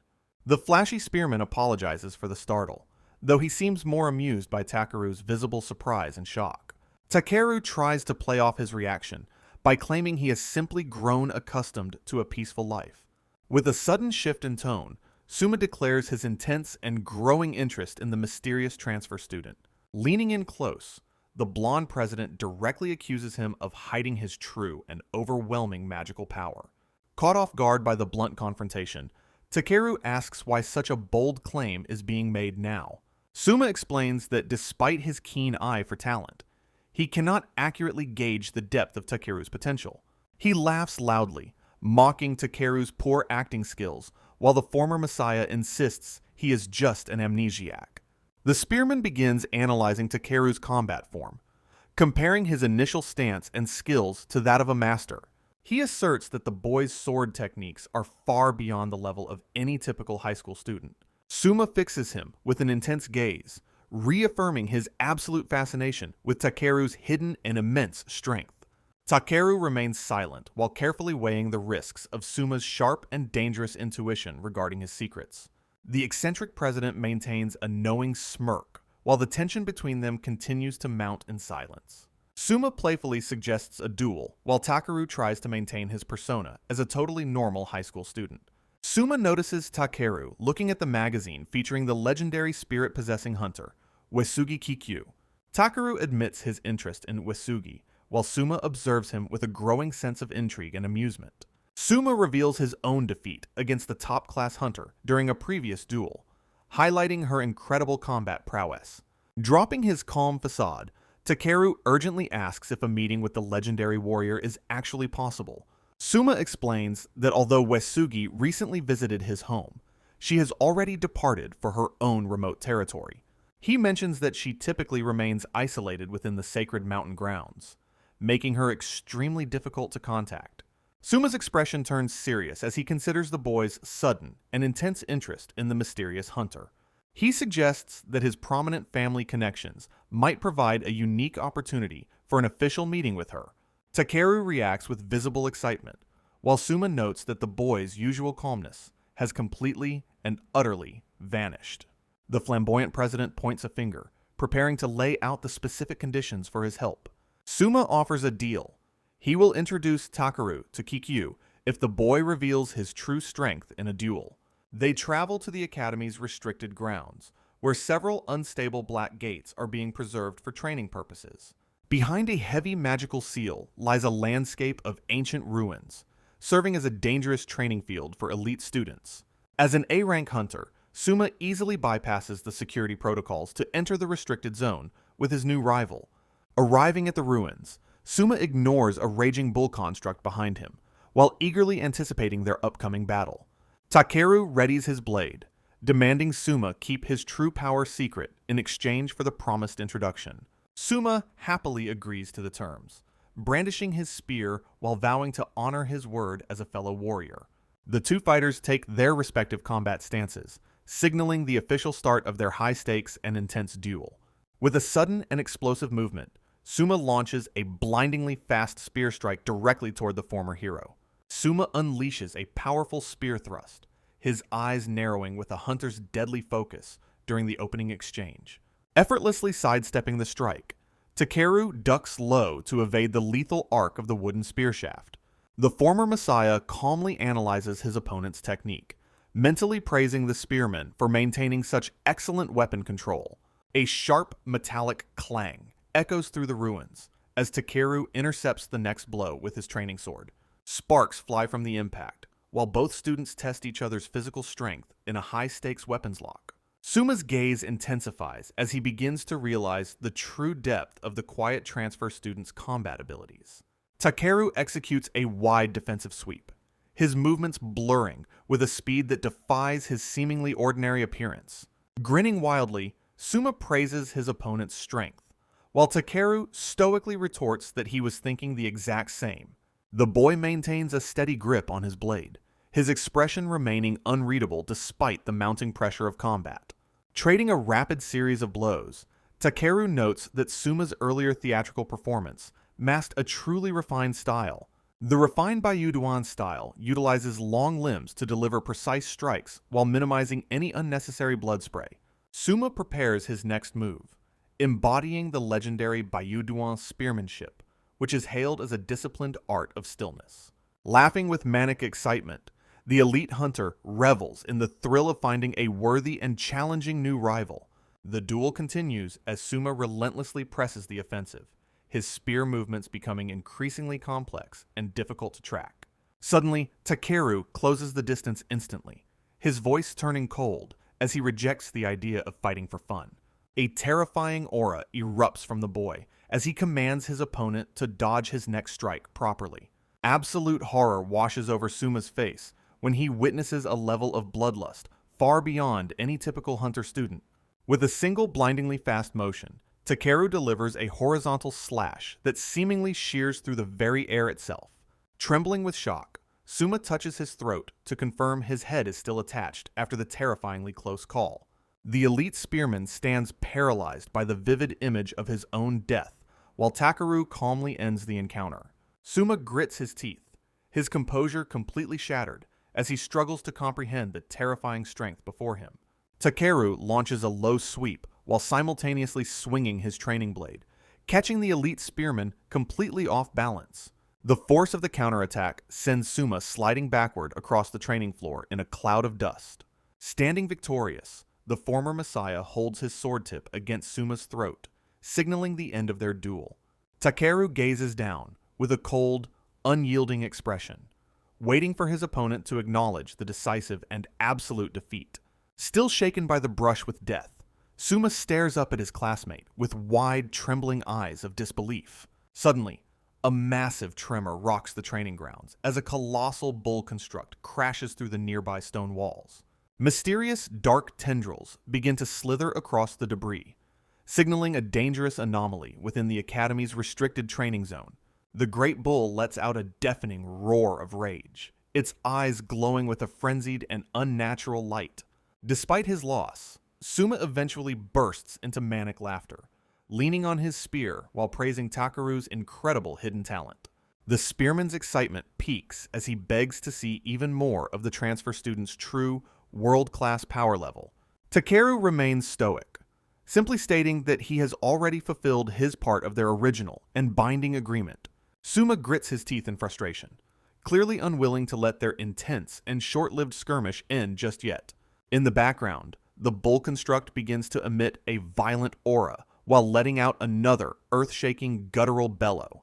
Both warriors turn their attention toward the rampaging monster as they sense a sudden and terrifying shift in mana.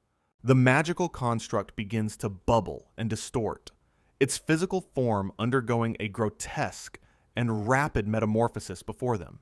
A horrific scream echoes through the ruins, while the bull's snout elongates into a more humanoid and predatory shape. Suma watches in absolute horror as the great bull construct evolves into a legendary and much more lethal minotaur. With overwhelming physical power, the newly formed beast shatters a massive stone pillar with a single effortless blow. The towering minotaur lunges forward with murderous intent, forcing the two rivals to face a real and immediate threat. Suma screams in disbelief as the construct impossibly evolves into a different, more dangerous species right before them. Takeru observes the phenomenon while noting that he never witnessed such a strange transformation, even in his past. The newly evolved minotaur glares with murderous intent, its powerful frame radiating a dark and highly unstable energy. Startled by the sudden change, Takeru watches as his rival prepares to engage the legendary beast alone. Suma heroically commands his classmate to escape while vowing to hold back the monster's overwhelming and violent advance. Stunned by this selfless display, the former hero remains momentarily motionless, while processing the spearman's unexpected noble resolve. The blonde president bellows the name of his society, while taking a defiant stance against the massive intruder. He continues his passionate speech, declaring the guild's mission to protect the city and uphold their goddess's ideals. Takeru dryly remarks that someone of Suma's caliber could easily handle such a threat with just a finger. Doubling down on his dramatics, Suma insists it is his sacred duty as president to protect a fellow student. He unleashes a devastating strike to embody his ideals, shattering the stone ruins with his incredible and refined power. Takeru offers a quiet apology, realizing he forced Suma to reveal his true strength to resolve the crisis. With a determined grin, Suma confesses his deep desire to grow even stronger, just like a certain legendary warrior. A vivid image of a younger battle maiden fighting fiercely serves as the ultimate inspiration for his journey. The narrative shifts to 4 years ago at the Buduan family dojo, where Suma's specialized training first began. A young Suma celebrates a decisive victory, mockingly calling the official hunters he defeated nothing more than empty talk. Various practitioners look on in absolute awe, acknowledging the boy as a naturally gifted prodigy of the spear. He smirks with unbridled arrogance, fully basking in the constant and intense praise of the senior clan members. Suddenly, a strict instructor screams at the boy, reprimanding him for his consistent and blatant rudeness toward opponents. The master warns that mere technical skill is meaningless without the true strength of character required of a warrior. Young Suma listens boredly as his father lectures him on the duties of a righteous and selfless protector. Dismissing the lesson, he waves farewell to his angry father while heading off to school for the day. Suma walks away, silently acknowledging his love for the constant praise his natural talent always brings. Surrounded by admirers, he boasts about his wealth and good looks, finding his life perfectly satisfactory. Finding traditional training incredibly dull, he decides to skip out while his father yells in total frustration. He wears a smug smirk, convinced that his superior abilities make every challenge in life trivial and easy. Dismissing his father's talk about the heart, he believes strength is purely a matter of natural talent. While strolling through the city, he notices a commotion and wonders what has captured everyone's attention nearby. Police officers block off a dangerous, swirling black gate manifesting in a narrow urban alleyway. He hears rumors of a missing party and realizes the situation is becoming increasingly perilous for everyone. Suma takes a determined step forward, reflecting on his own perceived lack of true and meaningful combat experience. Bystanders cry out in shock as the student suddenly vaults over the barricades toward the immediate danger. He charges headlong into the dark vortex, while the police watch his reckless entry in absolute horror.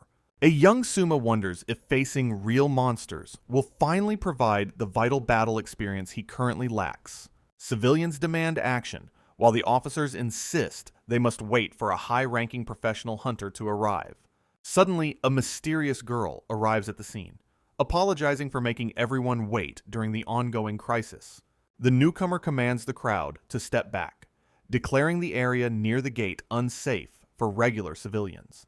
Returning to the present, a massive roar echoes through the training ruins as the fierce battle continues. Suma reflects on his superior lineage, claiming his skills far outmatch any of the adults around him. Standing amidst the dust, he arrogantly asserts that dealing with monsters is always a trivial and easy task.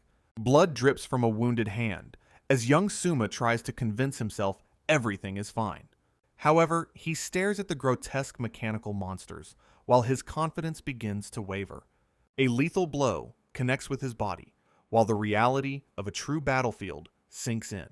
Gasping for air, the young boy experiences the suffocating pressure of a life-or-death struggle. He stands amidst the remains, his spear held loosely, as his body begins failing him. Overwhelmed by the visceral horror of combat, Suma clutches his mouth in absolute and total shock. Then, the prodigy falls to his knees and vomits, his arrogant facade completely and utterly shattered. His stomach churns with intense fear, while he struggles to remain conscious during the ongoing chaos. Suddenly, a massive mechanical eye looms overhead while chains bind the helpless young warrior. Looking up in despair, he prepares for the end until a sudden flash of light intervenes. Simultaneously, Sakura Takamine activates her lightning boost, her eyes glowing with noble and intense determination. A massive surge of electrical energy erupts, obliterating every monster in a spectacular display. With blinding speed, the battle maiden scoops up the stunned boy to pull him away. She lands firmly with a heavy thud, shielding the young prodigy from the surrounding destruction. Suma looks up in absolute awe, witnessing a level of strength that completely transcends his own.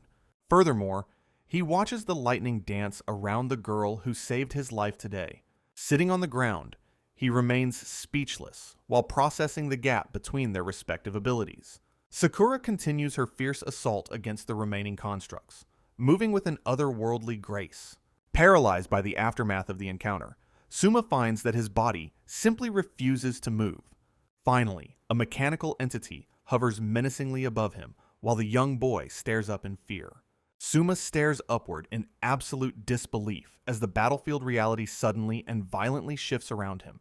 In the past, Sakura lunges forward to shield the defenseless boy from a lethal mechanical claw. Tragically, a jagged weapon pierces through the battle maiden's back as she prioritizes Suma's safety. Overwhelmed by the sight of her blood, the young prodigy screams in horror while holding his savior. Returning to the present, Sakura offers a warm smile and asks Takeru if he sustained any injuries.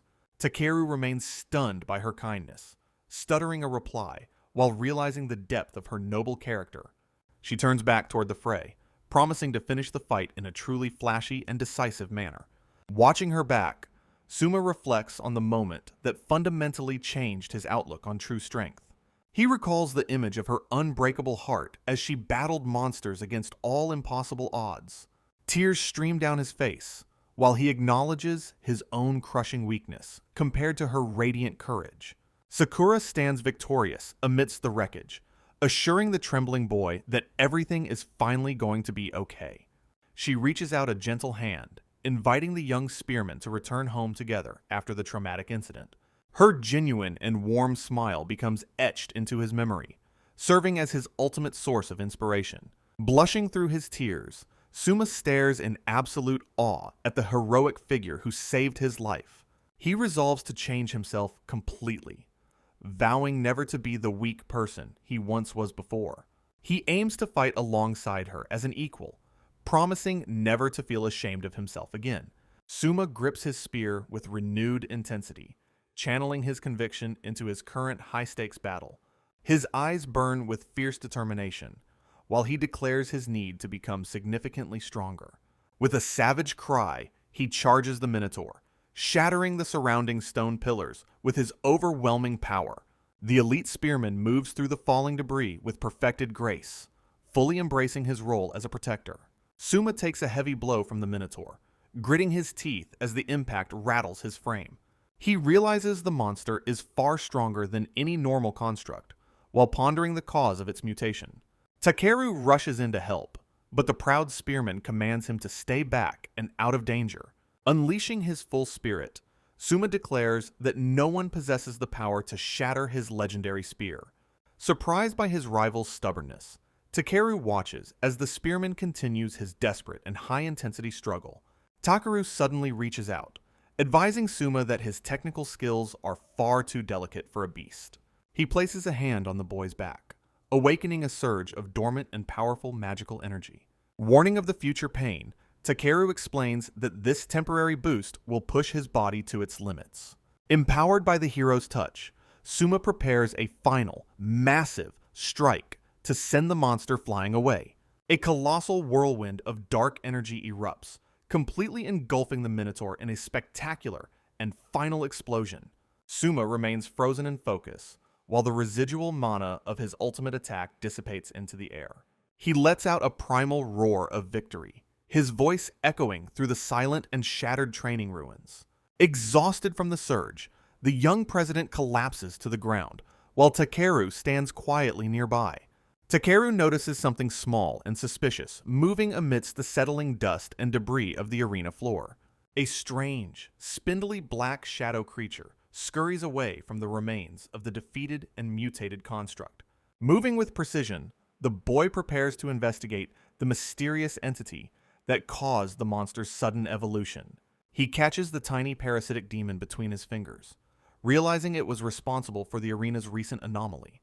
Surveying the quiet ruins, Takeru reflects on the hidden forces that are currently manipulating events from the shadows. Nearby, a mysterious woman and her snake companion watch the scene from the safety of the dense foliage. Elsewhere, Jin sips a drink while observing the results, noting that both his monsters have been successfully eliminated. A mysterious woman mocks the defeated constructs as useless children while holding a parasitic specimen.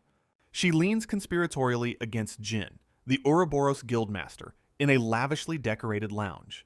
The duo discusses their next move against the irregular hunter with an air of sinister confidence. Jin asserts that even warriors stronger than S-rank hunters possess fundamental human weaknesses to exploit. The woman whispers a dark encouragement, urging the master not to let the target escape again. He scoffs with arrogance, fully confident in his own ability to handle the mysterious student. A hand reaches out toward a photograph, fixating on the identity of the target they seek. The image confirms their target as Kusanagi Takeru, setting the stage for an inevitable clash. Transitioning to a new chapter, the narrative dives deep into the hero's tragic past memories. Flashbacks reveal Takeru being paraded through the streets in a cage while crowds scream for his disappearance. Branded as an otherworldly monster, the former Messiah questions why those he saved now demand his death. Memories of grateful villagers and their heartfelt thanks contrast painfully with his current and brutal reality. Soldiers who once vowed total loyalty and service now stand by while their savior is humiliated. Even his royal friend apologizes for his own waning power, while the hero endures the public's hatred. Trapped behind iron bars, Takeru's confusion turns into a sharp and agonizing sense of betrayal. A heavy stone strikes him, drawing blood during the mob's assault. Citizens who were once protected now scream that a person like him only deserves a brutal death. Despair fills his eyes as he realizes the scale of the world's hatred. His spirit fractures, leaving behind a hollow and empty expression. Finally, he is led away in heavy chains to face the final judgment of the kingdom he saved. Jin watches from the shadows, a sinister smile creeping across his face as he plans his next move. Suddenly, Takeru bolts upright in bed with a terrified gasp, haunted by visions of his own public execution. He clutches his throat, chest heaving while the cold sweat of a vivid nightmare coats his trembling body. Slumping over, the boy tries to steady his racing heart while questioning if his past life was truly a dream. Morning light eventually filters through the thin curtains, marking the start of another long day in the modern world. He joins his parents for a quiet breakfast, attempting to act normal despite the heavy memories weighing on him. Tea is poured over a bowl of rice, while Takeru remains lost in deep thought about his complicated situation. His mother and father watch him with growing concern, noticing a strange and lingering intensity in his distant gaze. He reflects on his promise to Suma, hoping to find a clue to return this body to its owner. Munching on his food, the former hero wonders if he would simply disappear if the original Takeru ever returned. He swallows hard, accepting that death is a familiar concept to him after everything he has already endured alone. Suddenly, his parents erupt in a synchronized shout of worry, snapping him out of his morbid internal monologue instantly. They hover over him in a panic, insisting his pale face is a sign of a serious medical emergency. Flustered, the boy waves his hands and desperately tries to explain that he only had a simple bad dream. His father sternly suggests that his previous memory loss might be a symptom of a much more dangerous illness. Seeing their frantic care, Takeru realizes for the first time just how deeply the original boy was truly loved. He offers a genuine, warm smile and sincerely thanks his parents for their unwavering and heartfelt kindness today. Despite his protests, his mother's loud refusal to take no for an answer echoes through the quiet suburban neighborhood. The day progresses quickly as the family prepares to investigate the mysterious cause of his sudden and frequent fainting. Ultimately, they arrive at the local hospital to seek a professional medical opinion on his miraculous and strange recovery. While his parents consult the doctor, Takeru waits in the lobby and checks his phone for messages. Sawamura reaches out to check on him, and Takeru explains he is currently at the hospital. A small smile touches his lips as he reads the encouraging words from his only high school friend. Suddenly, he receives a boisterous group message from Suma's fan club wishing him a speedy recovery. He chuckles at their eccentric energy until a familiar pair of legs stops directly in front of him. The members of Wingard appear, shocked to find the quiet student in the middle of the clinic. Takeru mentions seeing the news of their injuries and expresses genuine relief that they are doing well. The group's leader confirms their discharge while sincerely thanking the boy for his unexpected and kind concern. Observing the interaction, Takeru realizes Chika has kept her promise and said nothing about his secret power. Chika breaks into a nervous sweat, clearly struggling to maintain her composure under the heavy weight of secrecy. The atmosphere becomes slightly awkward as the different members of the hunter party prepare to head home. Noticing her strange behavior, Matsuri asks why Chika is acting so incredibly fidgety in front of everyone. Chika erupts into a joyous shout, attempting to mask her anxiety with a sudden burst of over-the-top energy. Everyone watches in confusion as the girl runs ahead, leaving Takeru and the tank alone together. Gatu lingers behind and addresses the boy directly, claiming he finally knows who was responsible for saving them. Takeru offers a puzzled expression, desperately trying to maintain his mask of a normal, clueless student. The tank explains their deep childhood bonds and how Windguard was formed to protect their city. Clenching his fist, Gatu vows to grow stronger to protect his friends and the boy who intervened. Takeru remains perfectly stoic, feigning total ignorance about the man's intense and heartfelt declaration of gratitude. Realizing he might be oversharing, Gatu laughs it off while still carrying a heavy burden of resolve. Gatu offers a final vow of loyalty, promising to be there whenever Takeru faces any future trouble. After their conversation, the tank turns and walks away to rejoin his party in the distance. Takeru watches them leave, a faint smile on his face as he appreciates the sincerity of his companions. Later, the boy stands before the tall city buildings while his mother explains her sudden work leave. His father prepares to depart for work as well, leaving Takeru to head home and rest quietly. Waving a cheerful goodbye, the young hero promises his worried parents he will be careful returning home. Strolling through the busy city streets alone, Takeru finds himself deep in his own complicated thoughts. He observes how everyone around him is remarkably kind, yet he feels a nagging sense of guilt. Accepting their gratitude feels fundamentally wrong to him, creating a deep and persistent sense of internal discomfort. Gazing up at the towering skyscrapers, he silently vows to protect these innocent people until he finds answers. Determined to fix his situation, he impatiently wishes for the upcoming summer break to arrive faster. Suddenly, a violent burst of dark energy shatters the peace of a nearby urban alleyway. Two mysterious figures emerge amidst the gore of a freshly slain monster, looking quite dangerous and arrogant. A man with dreadlocks points toward the passing student, excitedly identifying him as the target they sought. His companion, a man in a sharp suit named Yashio, confirms the boy's identity with a cold smile. Shima shouts after Takeru, mockingly mentioning the boy's desire for summer break while bragging about his work. Takeru stops and looks back with a cold, piercing gaze, sensing the hostile intentions of the strangers. Introducing themselves, the duo reveals they are A-rank hunters working under the orders of the Ouroboros Guild. Sakura's previous warning about the guild's bad reputation and suspicious rumors immediately flashes through Takeru's mind. The two hunters demand information regarding the Kazami High School incident while attempting to lower his guard. Takeru coldly dismisses the strangers, telling them to direct their inquiries to the school administration instead. Yashio maintains a deceptively polite demeanor while insisting that their business is specifically with the young student. To force his compliance, the hunter displays a photo of Sawamura while subtly threatening the boy's friend. Takeru's expression hardens into a mask of dangerous intensity as he realizes the gravity of the situation. Following the two men through the city, he reluctantly agrees to listen to their proposal in private. The trio eventually arrives at a quiet restaurant where the true negotiations are set to begin. Once seated at the table, Takeru remains stoic while the A-rank hunters observe him with calculating interest. He asks about the purpose of the provided documents while ignoring the peaceful surroundings of the eatery. Yashio reveals their real goal is to officially recruit the powerful, irregular student into the Ouroboros Guild. The inquiry regarding the high school incident was merely a pretense to facilitate this high-level scouting meeting. While reviewing the contract, Takeru notes the offer of an executive position and an immense annual salary. Yashio leans in to request his help, believing the boy's strength is worth such a massive investment. Internally, the former Messiah reflects on how meeting these corrupt warriors would have made him hate all hunters. Without a moment's hesitation, he stands up and flatly declines the offer to join their organization. He offers a simple farewell and begins walking away while leaving the two recruiters in total silence.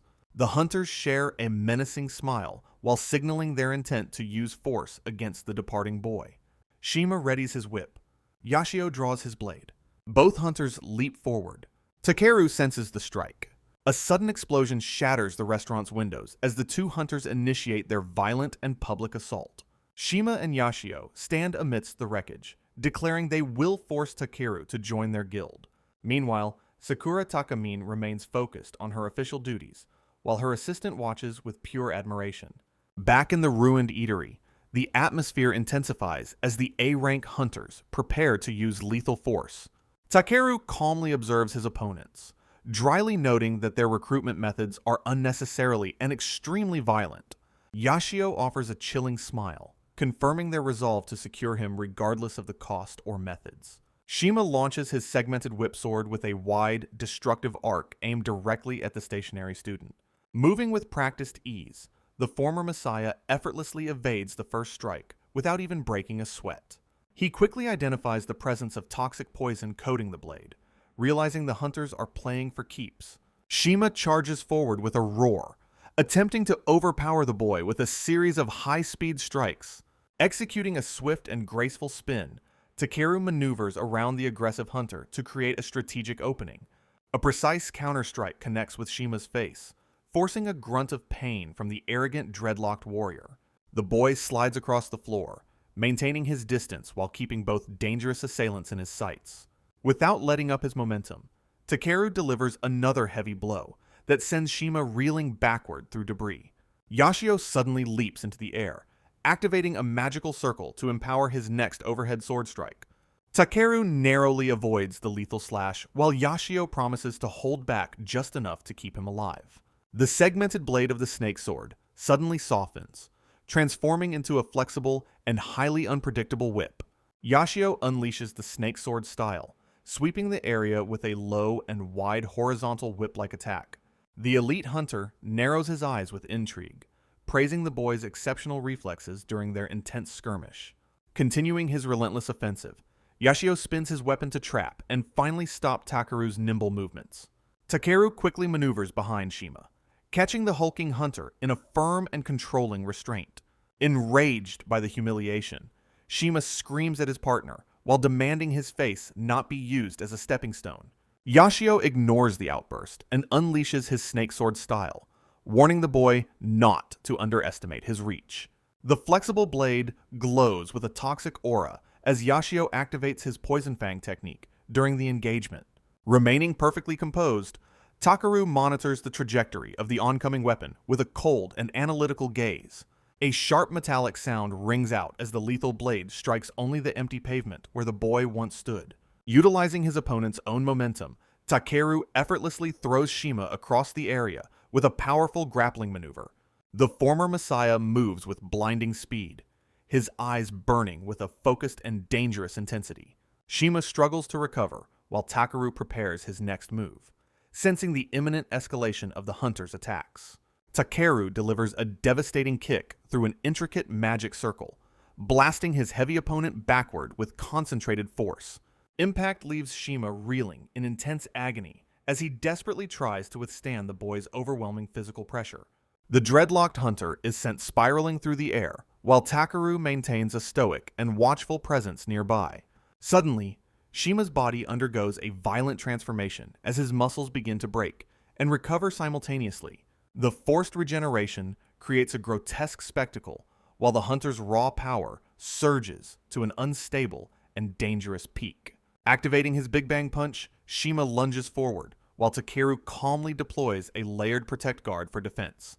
A colossal explosion shatters the urban surroundings, leaving the boy standing unharmed amidst a massive cloud of dust. Terrified bystanders flee the scene in a panic, realizing that a high-level hunter battle has erupted in their streets. Shima grits his teeth in frustration, finding Takeru's nonchalant attitude far more insulting than any physical pain.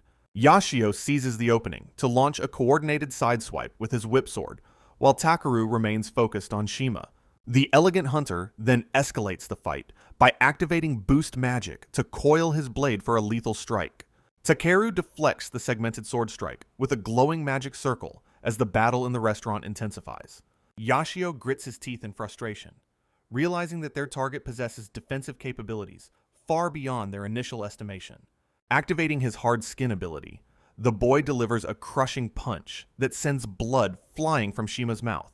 Shima screams in absolute agony, while Yashio watches his powerful companion get tossed around like a mere toy. With a decisive and heavy strike, the former Messiah finally grounds the hulking hunter amidst the scattered restaurant furniture. He reflects on their recklessness, noting how these professional hunters carelessly use lethal anti-monster skills in a public setting. Refusing to surrender, Yashio desperately reaches for a fallen mobile device to initiate their backup contingency plan. The suit-wearing hunter mocks Takeru while preparing to switch tactics from direct combat to a cowardly hostage situation. Sensing a shift in the atmosphere, Takeru turns his attention toward the defeated man with a growing sense of dread. Yashio reveals his true trump card by displaying a live video feed of Takeru's classmates on his smartphone screen. Absolute shock washes over the boy as he realizes they have targeted his only friend, Sawamura, for their kidnapping. The screen shows Araki sitting in a room while the hunter laughs at Takeru's suddenly pale and terrified expression. Despite the threat, Takeru unleashes a massive pillar of magical energy that slams Shima deeper into the shattered floor. He resolves to track down the individual responsible for monitoring Araki while standing over his unconscious and broken opponent. Suddenly, the phone on the ground begins to ring loudly, displaying the name of the Ouroboros guild leader, Hebikawa. Takeru picks up the device and answers the call, finally hearing the voice of the man behind this assault. Crouching quietly amidst the wreckage, he listens as the guildmaster offers a mocking greeting to the powerful student. His gaze drifts upward to discover a hidden snake familiar watching him from within the ornate ceiling lamp fixture. He firmly reiterates his refusal to join, while threatening to report their illegal activities to the Hunter Association immediately. Hebikawa erupts into arrogant laughter through the speaker, while Takeru glares intensely at the spying familiar overhead. Hebikawa waves off Takeru's threats, claiming he is only joking about the reports while lounging in his office. He then reveals his sinister plan to keep Takeru hidden as his ultimate secret weapon for the guild. Down in the ruined restaurant, the boy listens intently while noticing the growing chaos and destruction surrounding him. The guildmaster's tone shifts as he begins to manipulate the situation through the mobile device's speaker. Takeru's expression turns grim when he realizes the true depth of the danger his friends are currently facing. A menacing question from Hebikawa prompts the boy to demand immediate answers regarding the safety of his peers. Horror strikes as the phone screen displays Sawamura and a companion unconscious in a hospital ward under guard. Laughing hysterically, Hebikawa confesses to poisoning them with a substance that conventional modern medicine simply cannot neutralize. The guild leader mocks Takeru's newfound distress, claiming his look of despair is far more fitting than his usual calm. Demanding the antidote, the former hero listens as Hebikawa offers a twisted deal to hand over the cure. A location pins on the smartphone screen while the master commands the boy to come to him immediately. Hebikawa gives a final instruction to arrive completely alone, ensuring the young student has no backup or witnesses. Without saying another word, Takeru tosses the device aside to prepare for the inevitable and dangerous rescue mission. He stands silently amidst the rubble, his presence radiating an increasingly cold and lethal aura toward his enemies. Before departing, he places his foot firmly on Yashio's face, delivering a final and humiliating sign of dominance. The boy's grip on the floor remains steady as he prepares to move with blinding and supernatural speed. He vows to handle the situation himself, knowing that involving others would only complicate the upcoming rescue effort.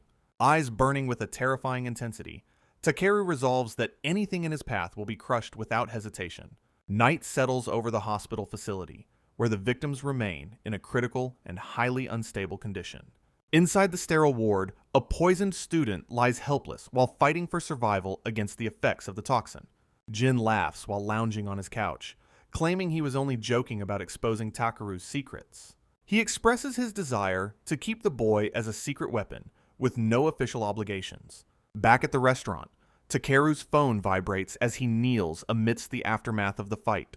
Confused by the sudden call, he answers the device while ignoring the surrounding wreckage and silence. His gaze turns sharp as he realizes the guildmaster is monitoring his actions from afar. Standing amidst the debris, the boy asks about his friend's safety, while an ominous shadow looms. The phone screen displays Sawamura hooked to medical equipment, confirming the hunter's cruel and cowardly kidnapping. Jin laughs hysterically, explaining that his specialized poison is far beyond the reach of conventional modern medicine. The snake familiar watches from above, while the master mocks Takeru's change from calm to distress. Hebakawa casually presents the antidote vial, offering to trade it if the student comes to him. A digital map command appears on the smartphone, directing the young hero to a specific urban location. The guild leader issues a final, stern instruction for Takeru to arrive at the base completely alone.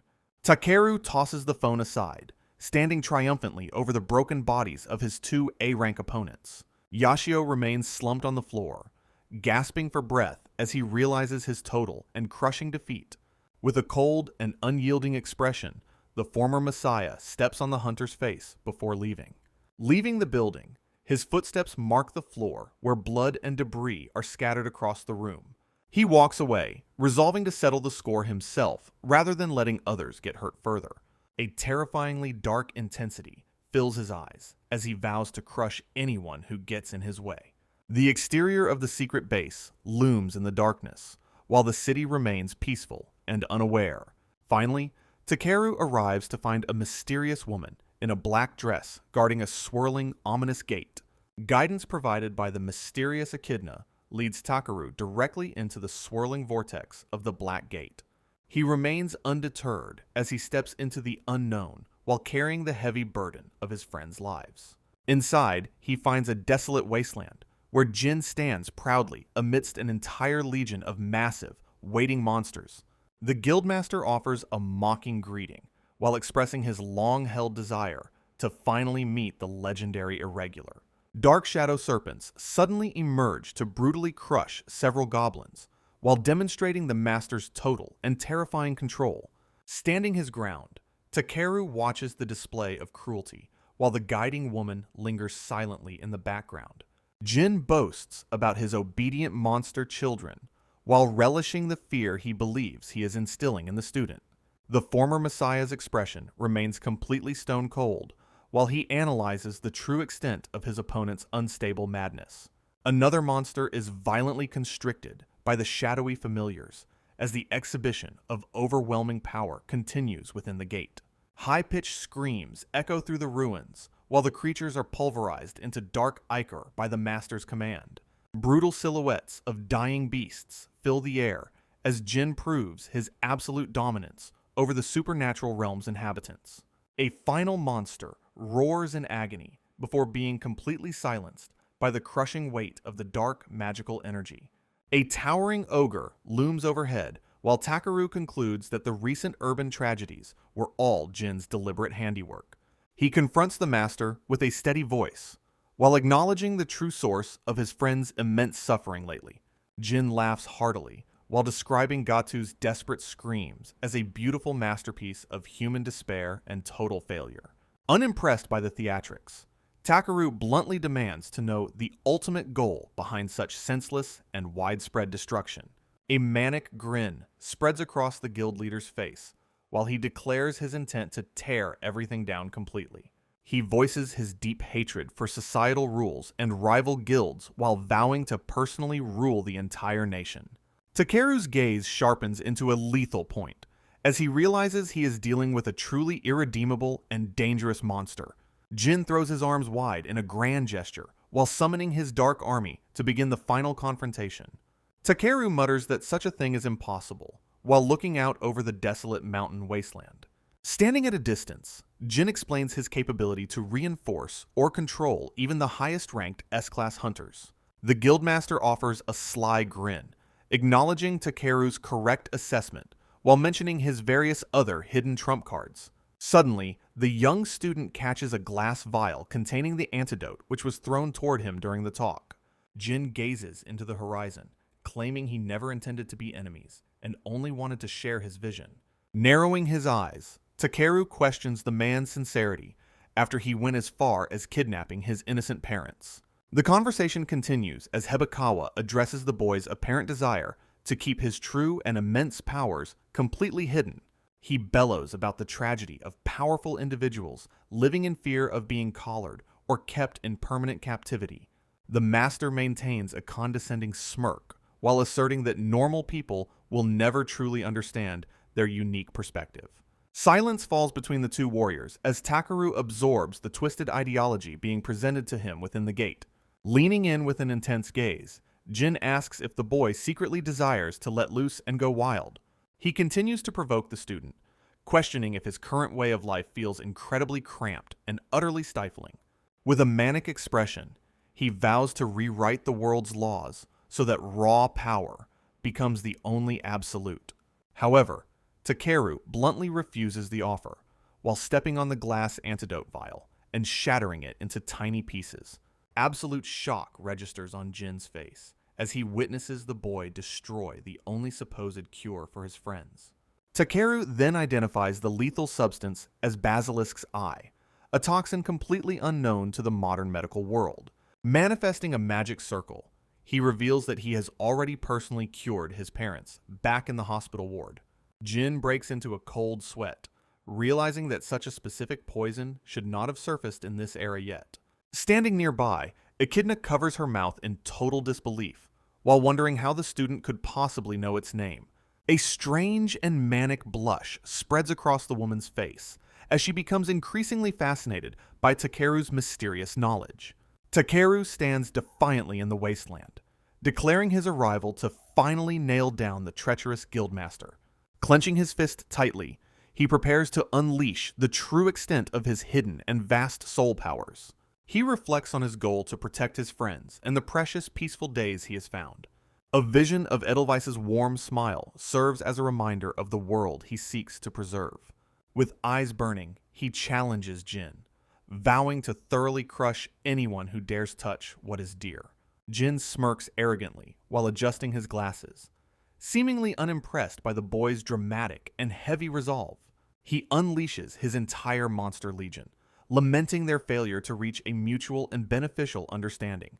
Takeru immediately retaliates with a massive flare burst, engulfing the approaching horde in a colossal sea of flames. Looking through the smoke, the guildmaster grinds his teeth while refusing to back down from the fight.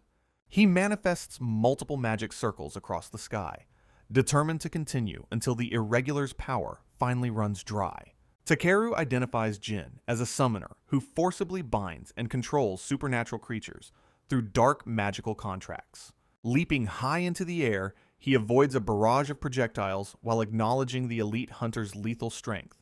The boy concentrates his mana to form an intricate and massive magic circle directly before his open palm.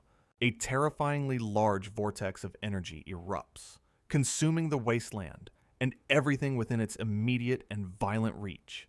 He lands firmly amidst the settling dust as the scale of the destruction begins to slowly reveal itself. Emerging from the chaos, Jin remains protected by a colossal snake summon while mocking the boy's flashy display. The master turns to Echidna, signaling that it is finally time to reveal their ultimate and hidden trump card. She encourages him with a wicked smile, granting him permission to use the power that is now his. Jin raises his staff amidst a swarm of dark circles, eagerly accepting the challenge with a manic delight. A massive pillar of ominous shadow energy surges toward the heavens, marking the start of a deadlier phase. Takeru narrows his eyes with grim determination as the final confrontation with the guildmaster begins. Jin bellows a command for his ultimate summon, the legendary Hydra, to emerge from the darkness. A massive, multi-headed beast towers over the boy, radiating a terrifying and ancient magical pressure. Surprised, Takeru realizes he never encountered a monster of this specific caliber during his past life. One of the heads lunges forward with predatory speed to swallow the young student whole. Reacting instantly, the boy manifests a golden magic circle to block the creature's initial violent assault. He holds his ground while the monster's fangs scrape against his shimmering and unbreakable defensive shield. With a swift movement, he unleashes a counterattack that slices clean through the Hydra's thick neck. The severed head crashes to the earth, while dark blood spatters across the desolate battlefield floor. Takeru watches in disbelief as the wound bubbles and the monster's head begins to regenerate instantly. Hibikawa laughs maniacally, declaring that the Hydra is immortal and cannot be defeated by any human. A massive tail slams into the ground, creating a shockwave that rattles the surrounding mountain peaks. Unfazed, the former hero retorts that there is no such thing as true immortality for any being. He resolves to get serious, his gaze turning sharp as he prepares his most powerful abilities. Multiple intricate magic circles ignite around Takeru, while the legendary Messiah prepares his final move. He leaps through the air toward the beast, while rejecting the very idea of its immortality. With eyes filled with absolute resolve, he vows to incinerate the entire creature in a single strike. The Hydra reacts with a terrifying roar, charging its multiple maws for a lethal and coordinated strike. Concentrated beams of light blast across the wasteland, creating a scene of total and blinding destruction. Moving with blinding speed, Takeru navigates the rain of fire while closing in for the final blow. Takeru narrowly dodges a massive strike, while beginning to realize the creature possesses a highly tactical intelligence. He finds the beast's attempt to disrupt his mana incredibly annoying, while maintaining his focus during battle. Quickly activating a spell, the former Messiah commands the multi-headed monster to freeze where it stands. Shards of ice instantly encase the towering heads, momentarily halting the creature's relentless and violent pursuit. However, the beast shatters its frozen prison almost immediately, lunging forward with renewed and savage ferocity. Observing the regeneration, Takeru calculates that the monster requires exactly 3 seconds to fully recover its form. He plans to launch rapid-fire magic during that window, while searching for any other hidden physical weaknesses. The Hydra continues its assault as the boy carefully analyzes its patterns from a high vantage point. Narrowing his eyes, he focuses on the flow of energy, sustaining the legendary and seemingly immortal creature. With a sudden and explosive movement, Takeru delivers a powerful kick that creates a massive shockwave. The heads roar in unison as they suffer the weight of the boy's concentrated and precise strike. Jin laughs hysterically until Takeru calmly announces that he has finally discovered the beast's critical weak point. He targets the creature's tail, identifying it as the source of its regenerative and unstable magical power. The former hero declares that the tail is the key to ending the Hydra's reign of terror. Channeling his mana, he triggers a colossal explosion that engulfs the base of the massive guardian beast. Dust and smoke fill the air as Takeru lands gracefully, watching the monster crumble into dark fragments. The severed heads fall to the ground, while the Hydra's physical form finally begins to disintegrate completely. Standing amidst the cooling embers, the boy turns his attention back to the primary threat in front. Absolute shock and terror wash over Hibikawa's face as his ultimate summon is obliterated so easily. Facing the guild leader, Takeru declares that it is finally time for their personal and final showdown. Hibikawa Jin glares through his glasses, muttering a venomous insult as his frustration finally reaches its breaking point. Suddenly, a swarm of massive serpents erupts from dark portals, surrounding the young hero in a deadly ambush. The monstrous snakes lunge with bared fangs, their hisses echoing through the desolate void of the Black Gate. Moving like a blur, Takeru dashes through the chaotic darkness to evade the multi-directional and lethal reptilian assault. He maintains a razor-sharp focus while navigating the turbulent magical energy that threatens to consume his very soul. Launching himself forward, the former Messiah closes the gap toward his arrogant opponent with a single, powerful jump. Jin's gaze narrows behind his lenses, tracking the boy's movements while preparing his next sinister and high-tier spell. Takeru unleashes a devastating strike against a colossal serpent head, meeting the beast's savage roar with cold intensity. A spray of dark liquid splatters across his face as the intensity of the clash pushes him further. Hibikawa erupts into a triumphal roar, claiming victory now that Takeru has gazed into the basilisk's eyes. Reacting instantly to the petrifying gaze, The boy activates a recovery magic circle to negate the lethal curse. A powerful impact shatters the ground beneath him as a voice screams his name in a desperate panic. Emerging from a thick cloud of dust, Takaru maneuvers with supernatural agility to catch the guild master off guard. He deploys a localized protect guard just as Jin's expression shifts from arrogance to absolute and genuine horror. A colossal shockwave of pure magical energy erupts, tearing through the wasteland and obliterating everything in its path. The force of the countermaneuver is too much for the master, causing him to cough up a spray of blood. Without a moment of hesitation, Takeru lunges forward to deliver a final and decisive blow to the reeling villain. The legendary warrior prepares his fist, while Jin struggles to maintain his balance against the overwhelming physical pressure. Unexpectedly, the mysterious Echidna intervenes with a swift and powerful strike that sends Takaru sliding across the dirt. She offers a mocking, graceful smile while reminding the boy that he shouldn't forget her presence on the battlefield. Takeru steps forward with a cold gaze, declaring his presence to the remaining enemies on the battlefield. He immediately unleashes a barrage of magical circles, targeting Echidna with a relentless and high-speed assault. Following that, the two warriors exchange blindingly fast blows while the wasteland trembles under their intense power. Takeru eventually connects with a devastating and heavy kick, sending the mysterious woman reeling backward through the air. Consequently, a massive explosion erupts in the distance as the former hero continues his focused and methodical pursuit. Catching her off guard, he then activates a lethal flare burst directly against her form at point-blank range. The resulting detonation creates a colossal pillar of light that illuminates the entire dark and desolate landscape. Moments later, Echidna reveals her true demonic form while claiming Takaru is also a creature of darkness. The boy remains unfazed, simply stating that he had already suspected her true and hidden inhuman nature. Furthermore, her gaze intensifies as she realizes Takaru's knowledge of demons matches a legendary and ancient prophecy.